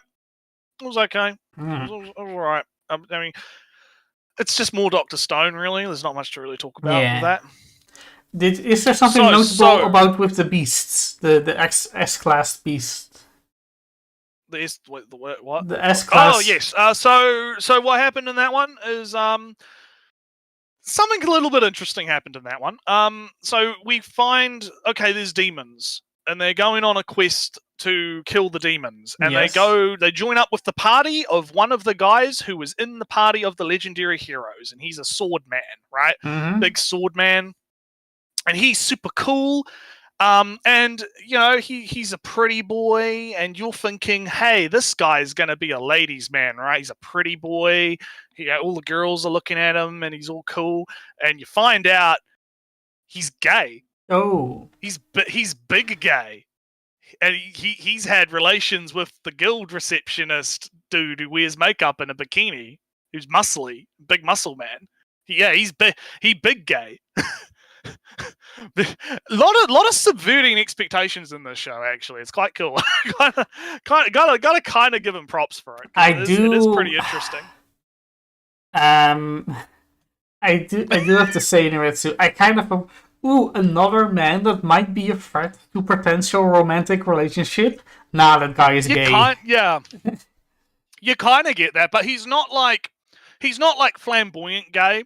He's just like normal, right? Like, they present him as just like, hey, he's just a guy that's like, yeah, he acts typical to how like a hero swordsman dude would act. Kind of like Silver Sword guy in the guild receptionist show, right? He's basically that, but he's gay. And that's it. And it leads to some interesting stuff later on, but I'll get there, right? Because they're traveling with the party and they're getting to know the new members of the party. There's like a lizard guy and a you know, the mage guy. And there's a chick, you know, with them as well. Another chick's joined them. So it's Cat Girl, Elf Girl, the cat, one other girl, and then the three guys are going on this like journey to deal with the demons, right? And so we're learning about these new cast of characters. We get to the town, and they decide, oh, we're going to go into the hot springs, and obviously you get your fan service in the hot springs. Mm-hmm. And you have the two other guys are listening to the girls all grope the elf chick's big ass titties, right? Because that obviously happens. And so they're like, oh, we're going to go do peeking because that's, you know, as you do, right? Gotta go try. But then our cat man shows up, catches them, and water spouts them back into the male section spa. Yeah. And our gay man is just sitting there like, oh, I will never understand these men. I got everything. Everything I ever wanted is right here. Yeah, exactly. It's great. So they kind of they play around with it, right? Like, they don't. I like it because, again, it's not like he's like stereotyped gay, right? Because you know, like, the stereotype of like a gay man, where yeah, like, overly effeminate. I'm fruity, you know. Oh, I love sucking dick because I'm fruity, you know. Oh, I wear flamboyant, colorful outfits, and you know, big fashion, right? But no, he's just a normal dude, but he like dick, you know. He's just a normal dude. And I actually kind of like it. It's refreshing, right? Because you get so used to the stereotype version of what gay is meant to be, and then it's like, no, he's just a cool dude, right? And so they go in the dungeon, and there's a demon guy in the dungeon, and it starts to go. You know, they have the fight. They do the big fight, right? And you get to learn about the abilities of all the new cast characters, because they all get split up, right? All of them have to kind of fight, because the demon guy splits them all up and divide and conquer and sends out his minions. And obviously our tiger guy, you know, saves, you know, some of them a little bit with his powers, right? But our elf knife girl manages to stab the big bad demon guy, but oh no, she got nicked with his dagger. That's poison. With purple dragon poison. Oh no. Sounds dangerous. She's big die. Oh, she only got like 7 days to live. Big bad. We need. Yeah, they take her back to the village, and the village guy is like, well, you need to find these ingredients. This like eye of a earth dragon thing, whatever, right? Yeah. And it just so happens that in the first episode, our Catman had a fight with a earth dragon in the dungeon. And so he flies off back to the dungeon and he goes, I need to kill this dragon. And the dragon is actually sentient and talks to him. No. And is like, how dare you mess up my sleep last time? I'm gonna kill you. Cat guy's like, no, I need to kill you because I need your eyes for the potion thingy to cure the girl, right? And he's made the decision that because he's been holding off transforming into his second form because he doesn't want to evolve, because he doesn't want to become a behemoth. He wants to stay as a little cat. But sadly, he has to transform in order to defeat the dragon. He's not powerful enough. As a small cat, yes. Yes, so he is now transforming into his big behemoth form and is going to have to kill the cat and bring the medicine back to, typical stuff, right? Typical stuff. And so it ends kind of there, and we'll figure out what happens this week, right? This coming episode, we'll see what happens. But I can kind of already guess where this is going, right? He's going to find out that he can change forms on his own. He doesn't have to, limit his transformation. I think that maybe she finds out, and it's a small secret between them. And maybe something like that. Like, we'll find out. We'll see how it plays out. But I think the show is still okay, but. And I do like, again, the subverting of expectations thing that, like playing around with like, hey, instead of having the pretty boy be like an actual romantic interest threat, he's gay, right? So he's not a threat and he's just a cool guy. He's just a cool guy. He's a nice guy, right? I like that. I like that kind of thing. I'm interested to see what else they do with that kind of thing where it's like, hey, here's like a trope that right? But we're going to do something, they're going to put a twist on it, right? I'm interested in that aspect of it, but I think the problem with the show is outside of that aspect, it is very generic, right? All right. Like, oh yeah, like obviously we're going to have a Hot Springs fan service thing with all the girls in the hot spring, and the cat's trying not to be a perv because he's a night alley and he doesn't want that, but the girls all want to fuck his cat dick, right? And they're all like, oh, he's so cute, please rest on my boobs, right? And oh, you have such big boobs, let me massage your big boobs, right? And it's, and that's fine, right? Like it's not bad per se, but it is generic, and I have to point it out as being generic, right? Because outside of the one or two things it's doing differently, it's just pretty. But I don't want to be too hard on it, but it is getting kind of bland, right? A little bit. So I'll keep watching it.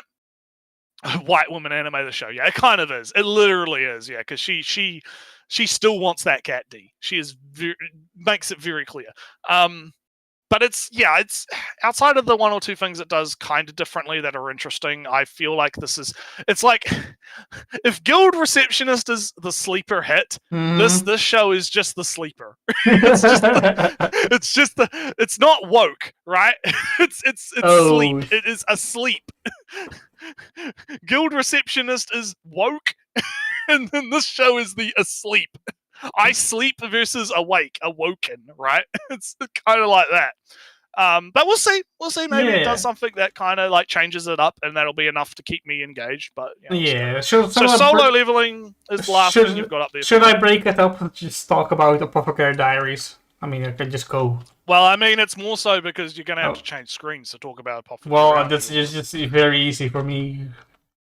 All right. Well, if you want to let me have a break and you talk about Apothecary, and then we'll come back to it. So, Nretsew, the Rear Palace, right? Do you know why in the courtesan stuff? You know why they are there? Do you remember? Why are they there? Because they are there to give birth to an heir.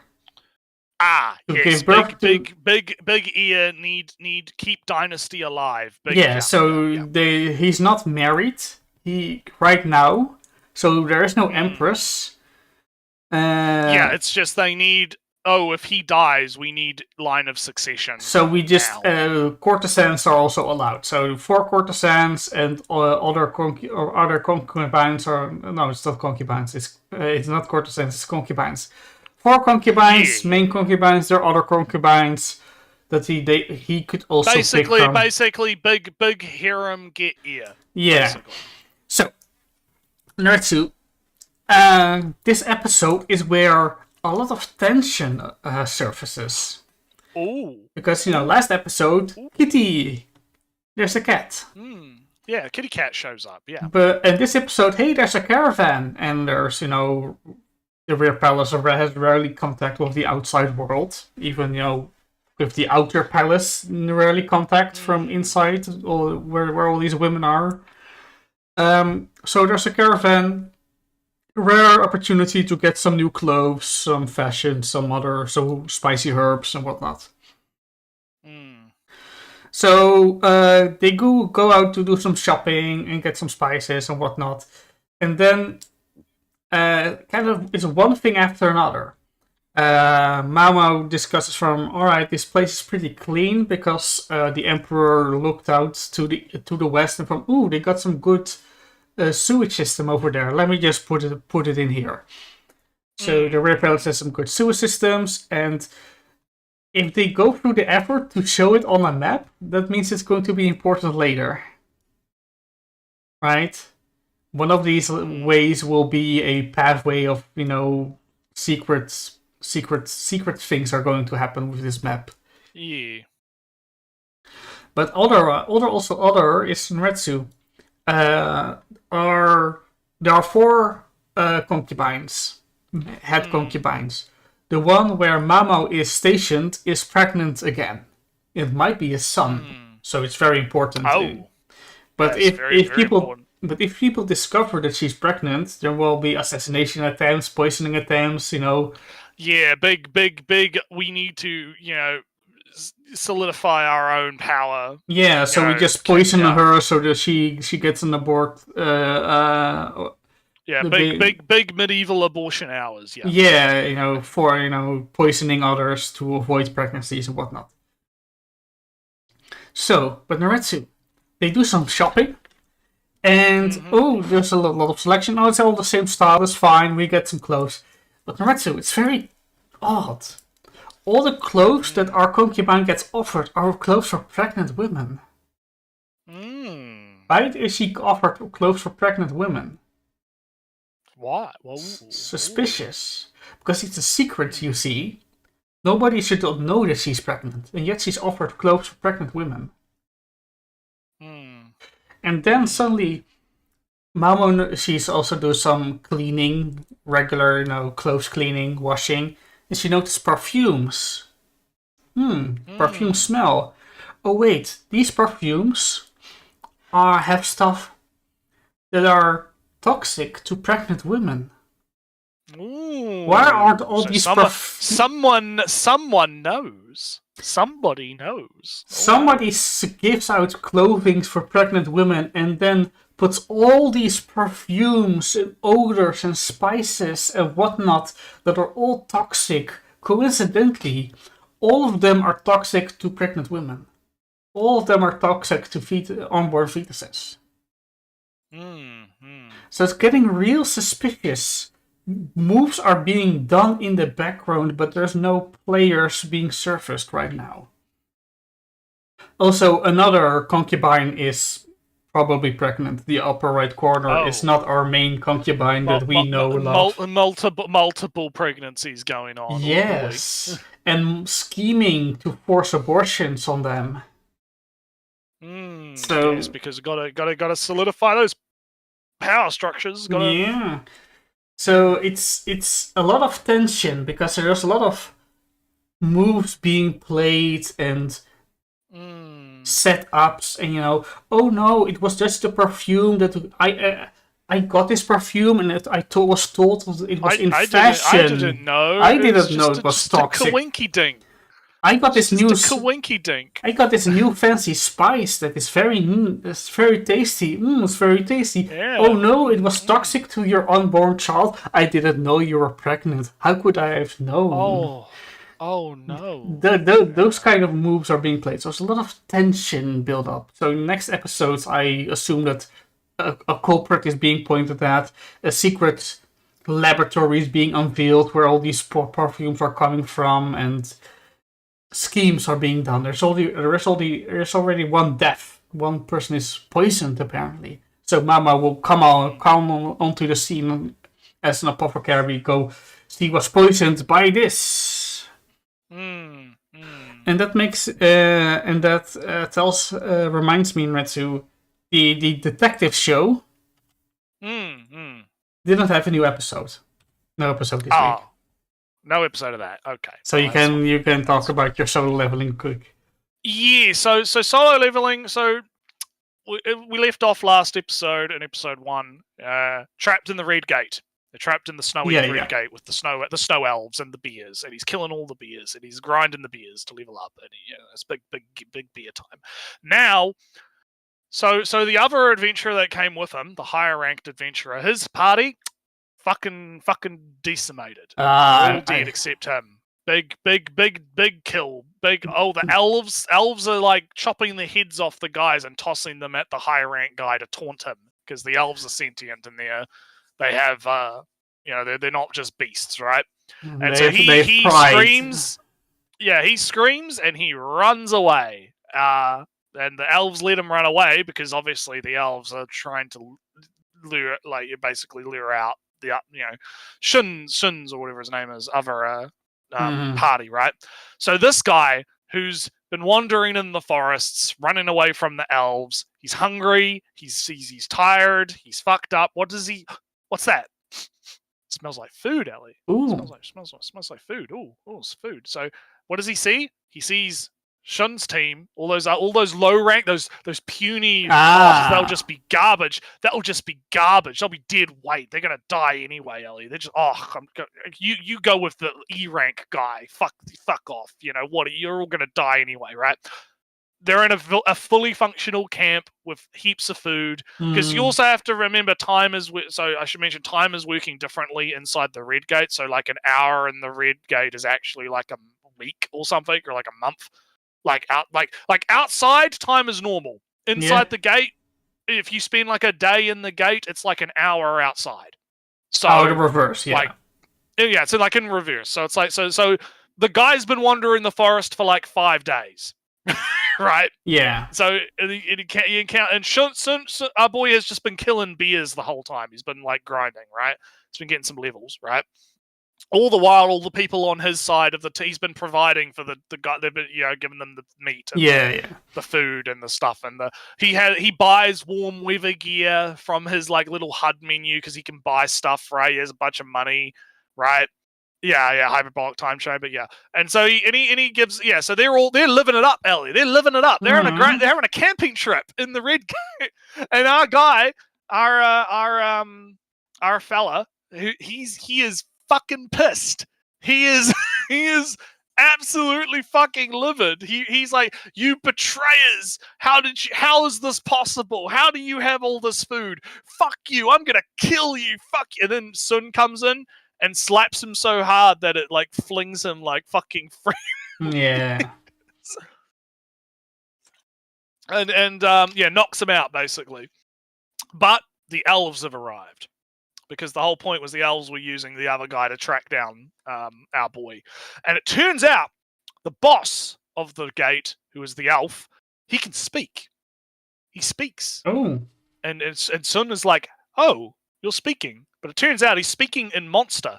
And for some reason, our boy understands Monster. And the B rank hunter girl who's with the team is like, wait a minute, you can talk to it? What the fuck? What do you mean you can talk to them? And Sun's like, okay, I guess we talk to monsters now. And they have a bit of a conversation, and the monster like makes a few really interesting comments about how, what are you doing working with these humans? Aren't you like one of us? Oh. Right? Aren't you a monster like us? What are you doing? Why are you working with these humans? What's going on here? Shouldn't And Sun is like, what the fuck did you mean by that? And the monster like glitches out like an NPC, right? Because what happens is the monster is like, well, and they go, and then just says something completely different. So secrets. System preventing. The system is doing some weird shit. Yeah, and Sun is like, yeah, that's kind of weird, but I don't really have time to think about that right now. The elf guy is like, this elf here was the one that shot at you at the beginning. He wants to challenge you, or whatever. And Sun just like one taps him and cuts his head off. His one tap in like 2 seconds. And the elf king guy is like, ooh, you're stronger than I thought. You're big, strong. Well, okay. Well, I guess we big fight time. So the elf king guy is actually really powerful. He's actually probably on par with Sun, right?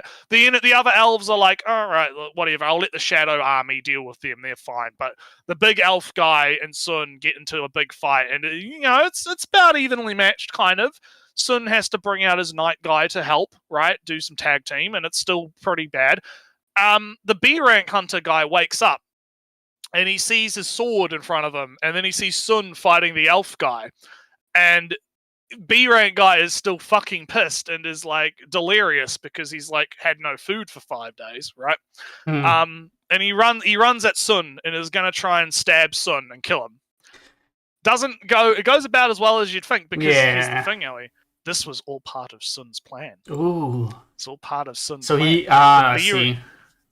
Yeah, you see what's happening? The B rank hunter attacks Sun. Yes. And the Nightman stabs him in the chest and kills him. And Sun, while the B rank hunter is cursing him out, Sun is like, arise. New minion acquired, Ellie. Yeah. New shadow minion acquired. Big tank man who has a taunt and can distract the elf man by making the elf man fight the big tank, while Sun can whittle down the elf with cuts with his status affecting blades, and eventually manages to get the elf weakened to the point where he can kill him, and manages to defeat him. Sadly, Sun isn't able to revive the elf. He uses his free shots because he gets free shots on a boss to revive them. And nope, didn't get the elf. Sun is like, oh man, big disappointment. That's sad. I'm sad. No. And then what happens is they exit the red gate, and the guild head guy is there, the beast man, right? That we see in episode of the first season, right? He's there because it was his guild's gate, and he's like, "What the fuck happened? How the fuck are you guys alive and not like the high ranking guy? What the fuck happened, right?" And Sun is like walking away, and he grabs Sun's shoulder and is like, "You got some fucking explaining to do, bitch. I just lost 2 of my guild guys." And Sun just looks at him and is like, "Bro, I'm fucking tired." I just saved what was left of your fucking squad, right? Because Sun was only there as like a tag along with his girl, the girl that he was that was going with him in the previous season to like do the dungeons and just hang outside. He was taking her in to kind of try and scare her off going into dungeons, basically, because she's so weak, right? But he looks at the guildmaster guy and is like, "Fuck off," basically, and the guildmaster guy recognizes his strength, and is like, yeah, okay, all right, you've got a point. I'll leave you alone. And then he says to the guild recruiter guy, "You need to recruit that motherfucker at any cost. I give you my full support. You have to recruit him into the guild." Because the guildmaster doesn't quite get what's going on, but he recognizes that Sun is like on par with him strength-wise now. Yeah. Right? After all the leveling he did in the red gate, right? So the guildmaster guy is like, "Yeah, no, we gotta get this man. This man is we have to have him." Is this the same guild where the guy whose brother died is still coming after him? That guy showed up last episode and then he left. Oh, alright. He shows up to the red gate and he's like, "Well, I guess he's probably gonna die anyway, so I might as well not waste my time. I might as well fuck off." Basically. He's kind of like, him and the guild head guy do get into a little bit of a spat, but they end up kind of calming down. And the guy's like, "Yeah, whatever, fuck, fuck." It just leaves basically. He's probably going to come back soon, I would assume. He's probably going to be a problem later on. So everyone goes home. Sun delivers the girl back to her house. Everyone goes home and does stuff. The end of the episode has a really funny joke that's probably been going around the internet. So what happens is, Sun and his mate, the rich kid, right, from the last season, they're in the van and they're going to pick up the girl from her house to take her with them to do training, basically, right? And so she comes into the house and Sun is having a conversation with her and he's like, "I hope you're not too tired from last time." And she's like, "No, I'm not tired at all. It was okay and fine." And the guy, the rich kid, is interpreting this as Sun and them are fucking. No. And he's like, "Hey, she's underage, right?" And Sun is like, "Why does that matter?" he's like, and the guy's like, "Nothing. It's okay." Well, adventurous, right? You can't. Big rich kid. The rich kid's an adventurer too, but he's like, "Okay, I guess." big misunderstanding, basically. Big, not knowing that they would spend all that time in the Red Gate, right? So she was probably pretty tired, and that's why Sun was like talking to her like that, know. Good. It was a good joke. I got a good chuckle out of that. It was funny, and I was like, yeah, Twitter's gonna love that. You care too much about Twitter. Nretsew. No. I only care about it because I reckon it's funny to see people's reaction to it. I actually give a fuck what they think. Yeah. So that was the end of that episode. The subplot is the other guilds are getting ready to assault the island. All right, still going on. Yeah, but that's kind of been pushed into the background a little bit. Like we're basically just getting, hey, paperwork is happening. We have to assemble the team. What guilds are going to be involved? Big meetings, not the guild guy, the White Claw guy that Sun interacts with in this episode, who's got red hair, but the old guy with the scars is talking with the mage guy, and they're basically like, "Look, the ants are evolving. We have proof that they're evolving. They're going to become a problem. We have to go deal with this, right?" And he's like, "Yeah, okay, let's we got to get it going, right? We're getting it sorted, right, to begin that." So that's like the subplot that's going on in the background, is all the guilds are getting ready for the big raid. And so yeah, it's more solo leveling. It's fine. It's it's all right. I've been enjoying it. I reckon it's fun. Let me just have a look at my thing. Do I have anything else that I watched? Oh yeah, so I watched the Red Ranger show. Yeah, which is a new edition. I haven't watched it, but I have the benefit. It's all right. It's quite funny. I think it's quite funny. Yeah, so, I said it last time, right? I read the manga, so I'm safe. I can talk about it from what I remember. So the way it starts off is in the Sentai world where they're fighting the big bad, and I love how it's like Band-Aid thing. Yes, he's in bonds. We have to defend the bonds, protect people's bonds. But there's another Kizuna. It's also a wound. So plaster on wound is bonds.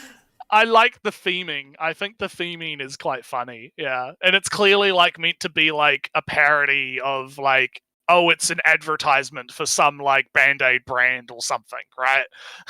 And so he defeats the big bad and sacrifices himself to defeat the big bad in that world, and then, oh wait, he's not dead, Ellie. No, he's been transported to a new fantasy world, but he has his ability to transform and all of his Sentai powers and all of his stuff. Woo!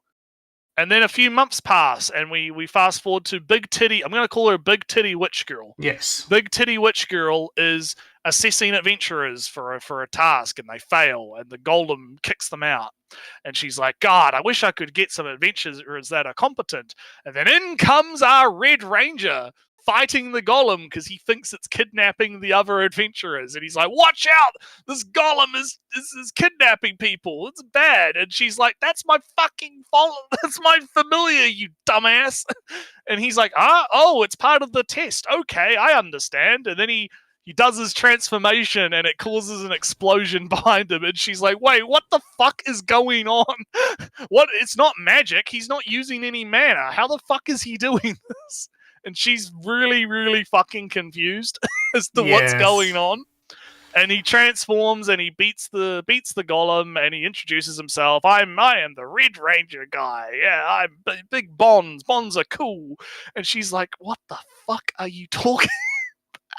Oh, I'm remembering more of the show, not the show, of the series. Yeah, the manga. Yeah. And so, yeah, it becomes an adventure. Yeah, it's so fun. Yeah.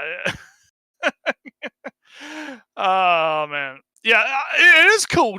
D. My assessment is going to be that it's pretty cool. So basically, they have a conversation, and he explains the situation to her, and she's like, "Oh wow, from another world? That's kind of interesting. Well, I need you to help me gather these mana material things because the mana crystallizes and turns into metal, and then we use the metal to make magical artifacts. Yes, I wanna do this because I'm trying to get back my magical." Like my family's magical thing, right? I'm skipping a little bit here, but because I believe they're, if I remember correctly, they're also now poor, so they rely on. So they go to the dungeon. They go to the dungeon, and he's transforming and using all these tools and weapons and stuff. Nonsense. Like the handshake double blades and the band-aid, the marriage gun with the M shape and the A shape. the different little like stuff, and the combining chick is just and like, changing and whatnot. And the chick is just like, this is fucking crazy. What the fuck? This is cringe, right? even. Cringe, even. Yeah, like God. But she like expresses her dream of bringing magic to the people and letting it, instead of it being aristocrats and. And he's like, that's cool. That's not a bad dream. I like your dream. I'm going to help your dream. I will. Yeah. Cool. Bonds. Yeah. Big bonds. And then they get to the boss of the level, right? And the boss is big and strong. And he's like, I know what to do. I'm going to summon them. The fucking, marriage gun is going to end yours. I'm going to use the big robot, but we have to have a strong bond to power the robot. So you have to put your trust in me. Believe in me. Believe in the me that believes in you kind of stuff. And she's like, okay, like it's kind of cringe, but all right. And then she gets put in the robot and she's just out. She's just fucking like, this is insane. And they use the robot to defeat the monster. They get the medal. They come back. And she's decided, I'm going to become an adventurer and I want to team up with you because I want to help you get back to your own world and you can help me with my dream. Ellie, bonds! Yes. Bonds of friendship have been forged. Friendship forged. Big handshake, Yeah. And so, is it almost like the ones in Metaphor? Maybe. Probably. Have you seen the handshakes in Metaphor? I have not seen the handshakes. The people in chat can attest that the forming of the bonds is a big deal. Also in Metaphor, big bonds. Yeah. So basically, it's fun. It's really fun. I'm having a good time with the first episode. I thought it was very funny. I liked all the little kind of Sentai references and little like. Nods to how kind of silly and goofy Sentai stuff can be a little bit, right? And it's got a bit of, not cringe, but it's self, reverence, right? Like it's referential. Not afraid to be silly. Not afraid to be silly, yeah. And I think it recognizes how kind of silly the premise is and kind of leans into it a bit. And I like the dynamic between Big Titty Witch Girl and the Red Ranger, because the Red Ranger is all like, big bonds. He's acting like he's not in an isekai, right? Like he acts like he's in a Sentai show, and I think it works. I think the dynamic works. I'm gonna have to watch a few more episodes to kind of see where I kind of fall on it still, right? But so far, it's a good first impression. I'm very impressed so far. Oh yeah, Nretsew. I don't believe. do your last bit, then because I was going to talk quickly about Otaku Neat. I did watch the second episode, and that did something kind of subversive, but it was here. Otaku Neat is. I don't think I'm going to keep up with it. Maybe because it's. I'll give it one more episode. I think because 3-episode rule. I'll give it one more. Right. Because it is definitely a short format show. Like they literally have credits in the middle of the episode, Ellie. They literally have your first like half of the episode, and then they have the end credits, and then they have the opening again. It's like two episodes slapped together, right? Odd. Is like the show. Yeah, it is very odd. Like it's a short form show disguised as a full length show. It's very odd. But one of the skits for this one was we get introduced to this like girl who just has really bad luck.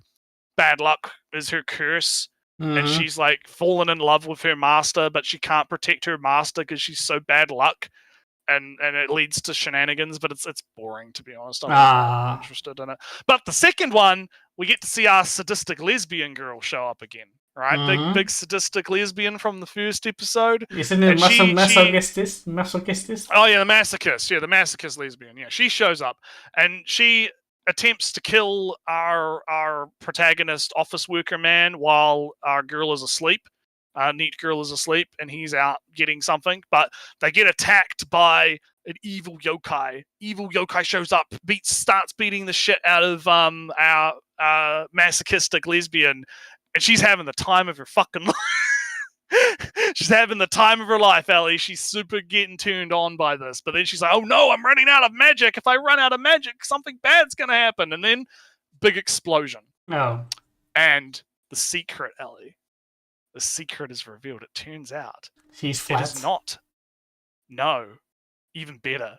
It is not a masochistic lesbian. It is a masochistic otakonoko. It's a trap! Ooh. It's a trap! The trap is using magic to look like a girl.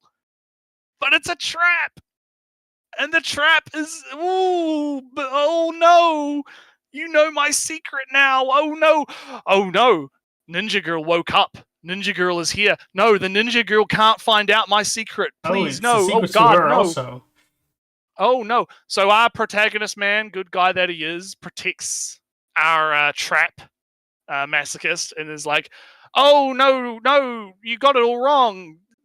She didn't kidnap me. She just protected me when the yokai showed up, and she's cool, you know." And Neat Girl is like, And then what happens is our trap grabs some rubble from the ground and fills his chest up with the rubble to make giant breasts. And it's like, yeah, I know how important this guy is to you. I protect, yeah. And Neat Girl is like, I don't see anything wrong with this. This is perfectly normal.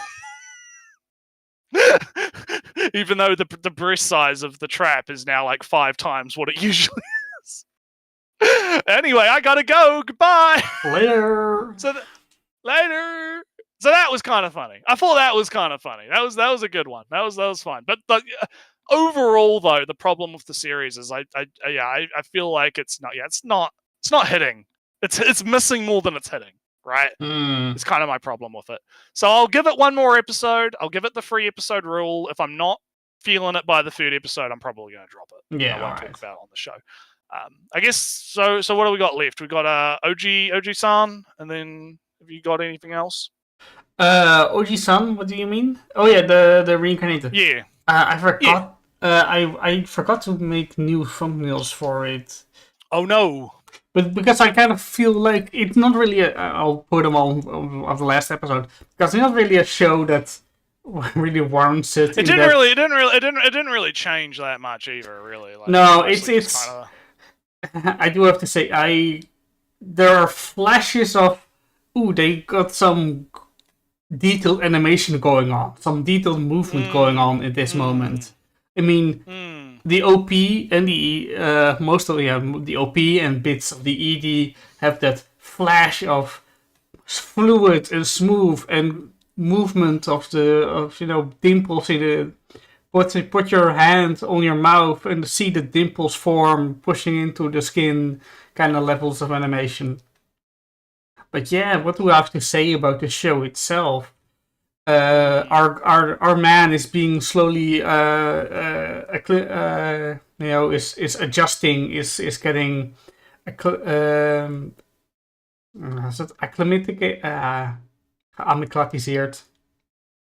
Yeah, gets more comfortable, accumulated, gets into the role, gets into the position better, gets a feel for where things stand and do and are. Kind of also gets into touch with the memories of past Grace and kind of rectifying some gives a bit of character to Grace, because Grace, of course, in the game is just a barrier between you and getting the boy you like. But in the actual world, Grace is a person who is a person, who is kind of pressured into fulfilling a role, and she kind of projects that pressure onto others. Not necessarily because she likes to, but because she has no other outlets for it. Kind of deal, kind of good old traumatic traumatic raising, growing up going on with Grace, but it's getting better. There's chances to heal, and Anne is getting friendlier. Affection points are raising and getting higher and higher. I liked how you had like all the affection points getting raised on everyone in the room, including the guy who's just sitting there reading a book, not doing anything, and he has no expression, and he just and it happens to him last. So it's like you got bing, bing, bing, bing. Now I know what happened in his head. From good, she isn't making a fuss. This is not a big deal. People leave me in peace. People are. I'm glad that she did that. I like her more now. Yeah. It's pretty good. It's pretty good. Yeah, I don't have too much to say on it either. Like, just sure. So from what I know, there's still no episode 2 for Fate announced even. No. So that's all background. I haven't watched Okiwana. Orb. Time to talk about your orbs. Let's talk about the movement of the Earth. So, because last time I just talked about the entire season 1, I skimmed over. I didn't really talk about what happened in the first episode of season 2. The first episode of season 2, Nretsew, a guy is brought in. He's a heretic. He's brought into questioning by the Inquisition. He's by his sack over his head, high hands tied, and he's going to talk about with the Inquisitioner. And the Inquisitioner goes from, "Hey, you are a famous liberator kind of deal. You heretic. You just free a bunch of prisoners of us, we the church. That's annoying. Why do you do that? Don't you believe in God?" "Of course I believe in God. I don't believe in what is man-made." What the fuck are you talking about? We have the Bible here. The Bible is just a fiction made by humans. I don't stand for that. I believe in God, and I do not pray. I do not ask God. Those are all born from humans and misunderstanding. I cannot stand misunderstandings. Tragedy. The world has a disasters and tragedy, but I cannot stand human-made tragedy. So Nretsew from the Inquisitioner goes, "What are you then? What do you call yourself? You're not Christian." I suppose you could call me a naturalist. A naturalist. Ooh. That is Nretsew. A naturalist is somebody who considers the universe to be God. That's atheism with an extra step. Yeah. So you got this atheist, right? And then he goes from, then 2 guards come in from, and the Inquisitor goes from, hey you, why are you 2 here? And then the guy who's his question, well, time to start the operation. And then he, rope unties his hands, sacks from his head, removes the sack from his head. He is wearing a helmet, and he goes from, see, I have 2 goals here. One is to blow up, not to blow up, to get into that cellar over there, get the thing in there, and 3 is get out without being harmed. This is also reasonable, right? But you are standing in front of it. There's a guard. Hey, have you ever heard of explosives? It's a fairly new thing, you see. And then one of his men throw a torch into a sack that they just placed right in next to him. And from, oh, the sack is burning next to me. Oh well. Oops! It explodes. Boom! And then he gets the book, and to fast forward, he gets to a village. He goes. They free some other people. Some other people say, "Hey, I want to join your unit." And I go from, well, I'm here to dismantle I am fighting against the orthodoxy in the church and all that and whatnot. That's all fine. We all do that here, but I am here to destroy the entire church. You can join. You can join my unit if you say God is fake. Deny the Bible. Yeah. Big. No, I can't. And he goes, excellent. I respect you. Good luck, young man. But beware, we might find each other on the battlefield. And so they go to a village. They are supposed to meet up there. They have the book that says the Earth goes around the sun, and oh no, they got ambushed. They crossroads with a church unit, swords. They kill a guy. They run away. It's all fine. This time episode, another character entirely, a member of a nomad clan. First thing you see is somebody opening a tent. The tent is filled with money. And just big money. Falls into a pile of money and says, this is not enough. Oh no. Pile of money. Bigger than, more money than we would have, inflation and whatnot. And says, this is not enough for my fear of death. So, to talk about, to go themey, instead of chronological order and what happened, just kind of summary. Her father died, and all that was left was a pile of money.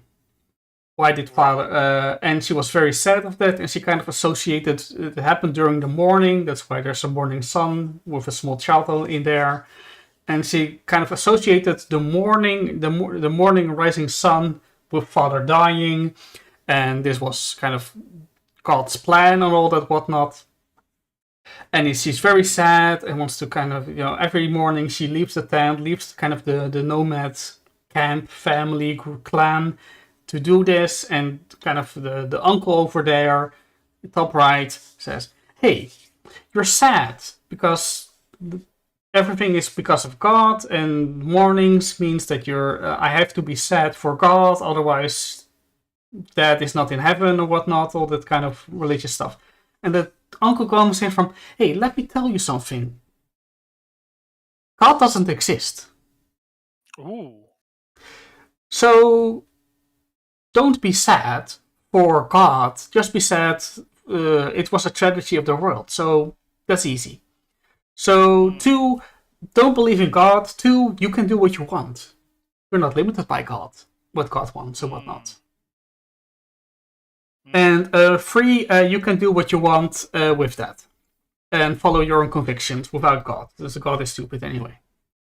And so she takes this lesson and grows up and kind of improves the whole tribe, or the whole nomad clan, with coming up with methods so they don't have to pillage and steal, but make money in a lot of different ways, and it's all benefit to the entire nomad group, and it's all fine. And she comes up with new ideas, and it is kind of rejected from, hey, let's do a competition, because some people are kind of lazy. We all know collectivist here right now, but if we introduce some competition, we might get greater profits and greater prosperity and whatnot. And the clan leader says, nah, no. Damn. But what if it could be really good? Nah, no, says the clan leader. All right. Then she goes to her uncle, says from, hey, I had this idea of do competition and whatnot.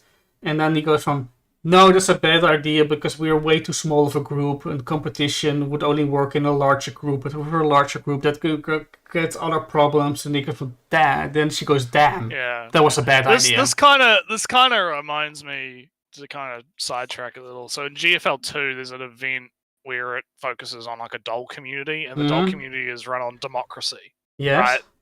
And the meme that spawned out of this is you had like, we have to make a decision about whether or not we're going to do a thing. And you would have like 10% say no, 5% say yes, and then 85% abstain. So, 85% no vote. No decisions made because we can't get enough people to fucking vote on what to do. It doesn't sound exactly similar, but it sounds kind of like what you're describing, where it's like, oh, we got to do a thing, but this, and this, and this reasons where we can't do the thing, right? Make excuse, we can't do thing. Sounds a bit like that to me. But anyway, I'll leave the village leader, the nomad leader, said no because it's not fair it's not godly to do. And then she goes to her uncle and says, no, not because it's not godly, but because of all the societal reasons that wouldn't work in our small nomad clan. Yeah. Oh damn! I have to think of another reason to make more money. Right. Yeah, because that's her thing. All right. So fast forward. Blah blah blah blah. Uncle is kind of an alcoholic of some kind. He goes to the village, to a ruins of a village to drink his fine collection over there. He gets caught by the church people. The church people say, "Hey, we're going to throw you onto the gallows and kill you and whatnot, and hang you because you're." I don't know, not paying your taxes because we feel like it. Pay your taxes, bucko. The guy goes, hey, no, I can offer you something better. Don't worry about. Don't. You already stole my alcohol that I saved up through the years. I can give you something else. And they go, therefore, all right, we'll let you go, so you can give us something else. Hey, child, come with me. I stay here for a while. And then, small detail I forgot to mention, the book that was stolen in the previous episode was left behind in this village because they, ran across these church people. Right. So, now, Uncle Guy says, hey, you stay in that house, wait for a bit, I'll be right back. She goes into the house, and hey, here's a book. Hey, the book says the earth goes around the sun. Oh, but it's very... It says about, it praises God. Well, God doesn't exist, I don't care about that. But hey, books. Books make money. Ooh. What if I make a book and sell it for a lot? A good that questions the authority of the church, but the authority of the church is already kind of waning. So I might be able to capitalize on that. Yeah. Truth, salacious truth about the universe. Yeah. And then they go, hey, child, come here. All right, uncle, here. And then it goes from, oh yeah, she's good. We can sell her. The church people say. Oh no. Oh no. Oh no. Big. Oh no. Uh oh. So yeah, And that's the end. So, big things are happening in the land big things are happening. Yeah, yeah. The orb land. Yes. Yeah. All right. I think is that about it? I think that's that was all the animes. The only one I could have watched the Okiwana show, but I guess I didn't. Didn't get around to it. Yeah, yeah. Well, it's still good. It's still good. But anyway, that's been fun. We had a fun one. We had a fun time today. We had a fun episode. You know, I reckon. So next week we'll probably be back doing the same thing. Yes. At least something else happens. We might do, depending on how Ellie's feeling, we might do a longer video. And we'll probably start a couple of hours earlier than we usually do. Yes. If we're going to do a longer video, we'll start a bit earlier so we have more time to cover a longer video. Yeah, and besides... it all kind of depends. It all kind of depends on how we're feeling. Nretsew, I got a little bit of... hey, what are you doing this weekend from the islands? Yeah. So I might get dragged next week to the island for family. Well, we'll be sure to let you all know if anything comes up or if we're not. And otherwise, I'll do an apology stream somewhere. Monday at some point. Yeah. With metaphor again, I guess. Yeah. But anyway, I guess we'll catch you guys later. Yeah. See you later. Bye. Later.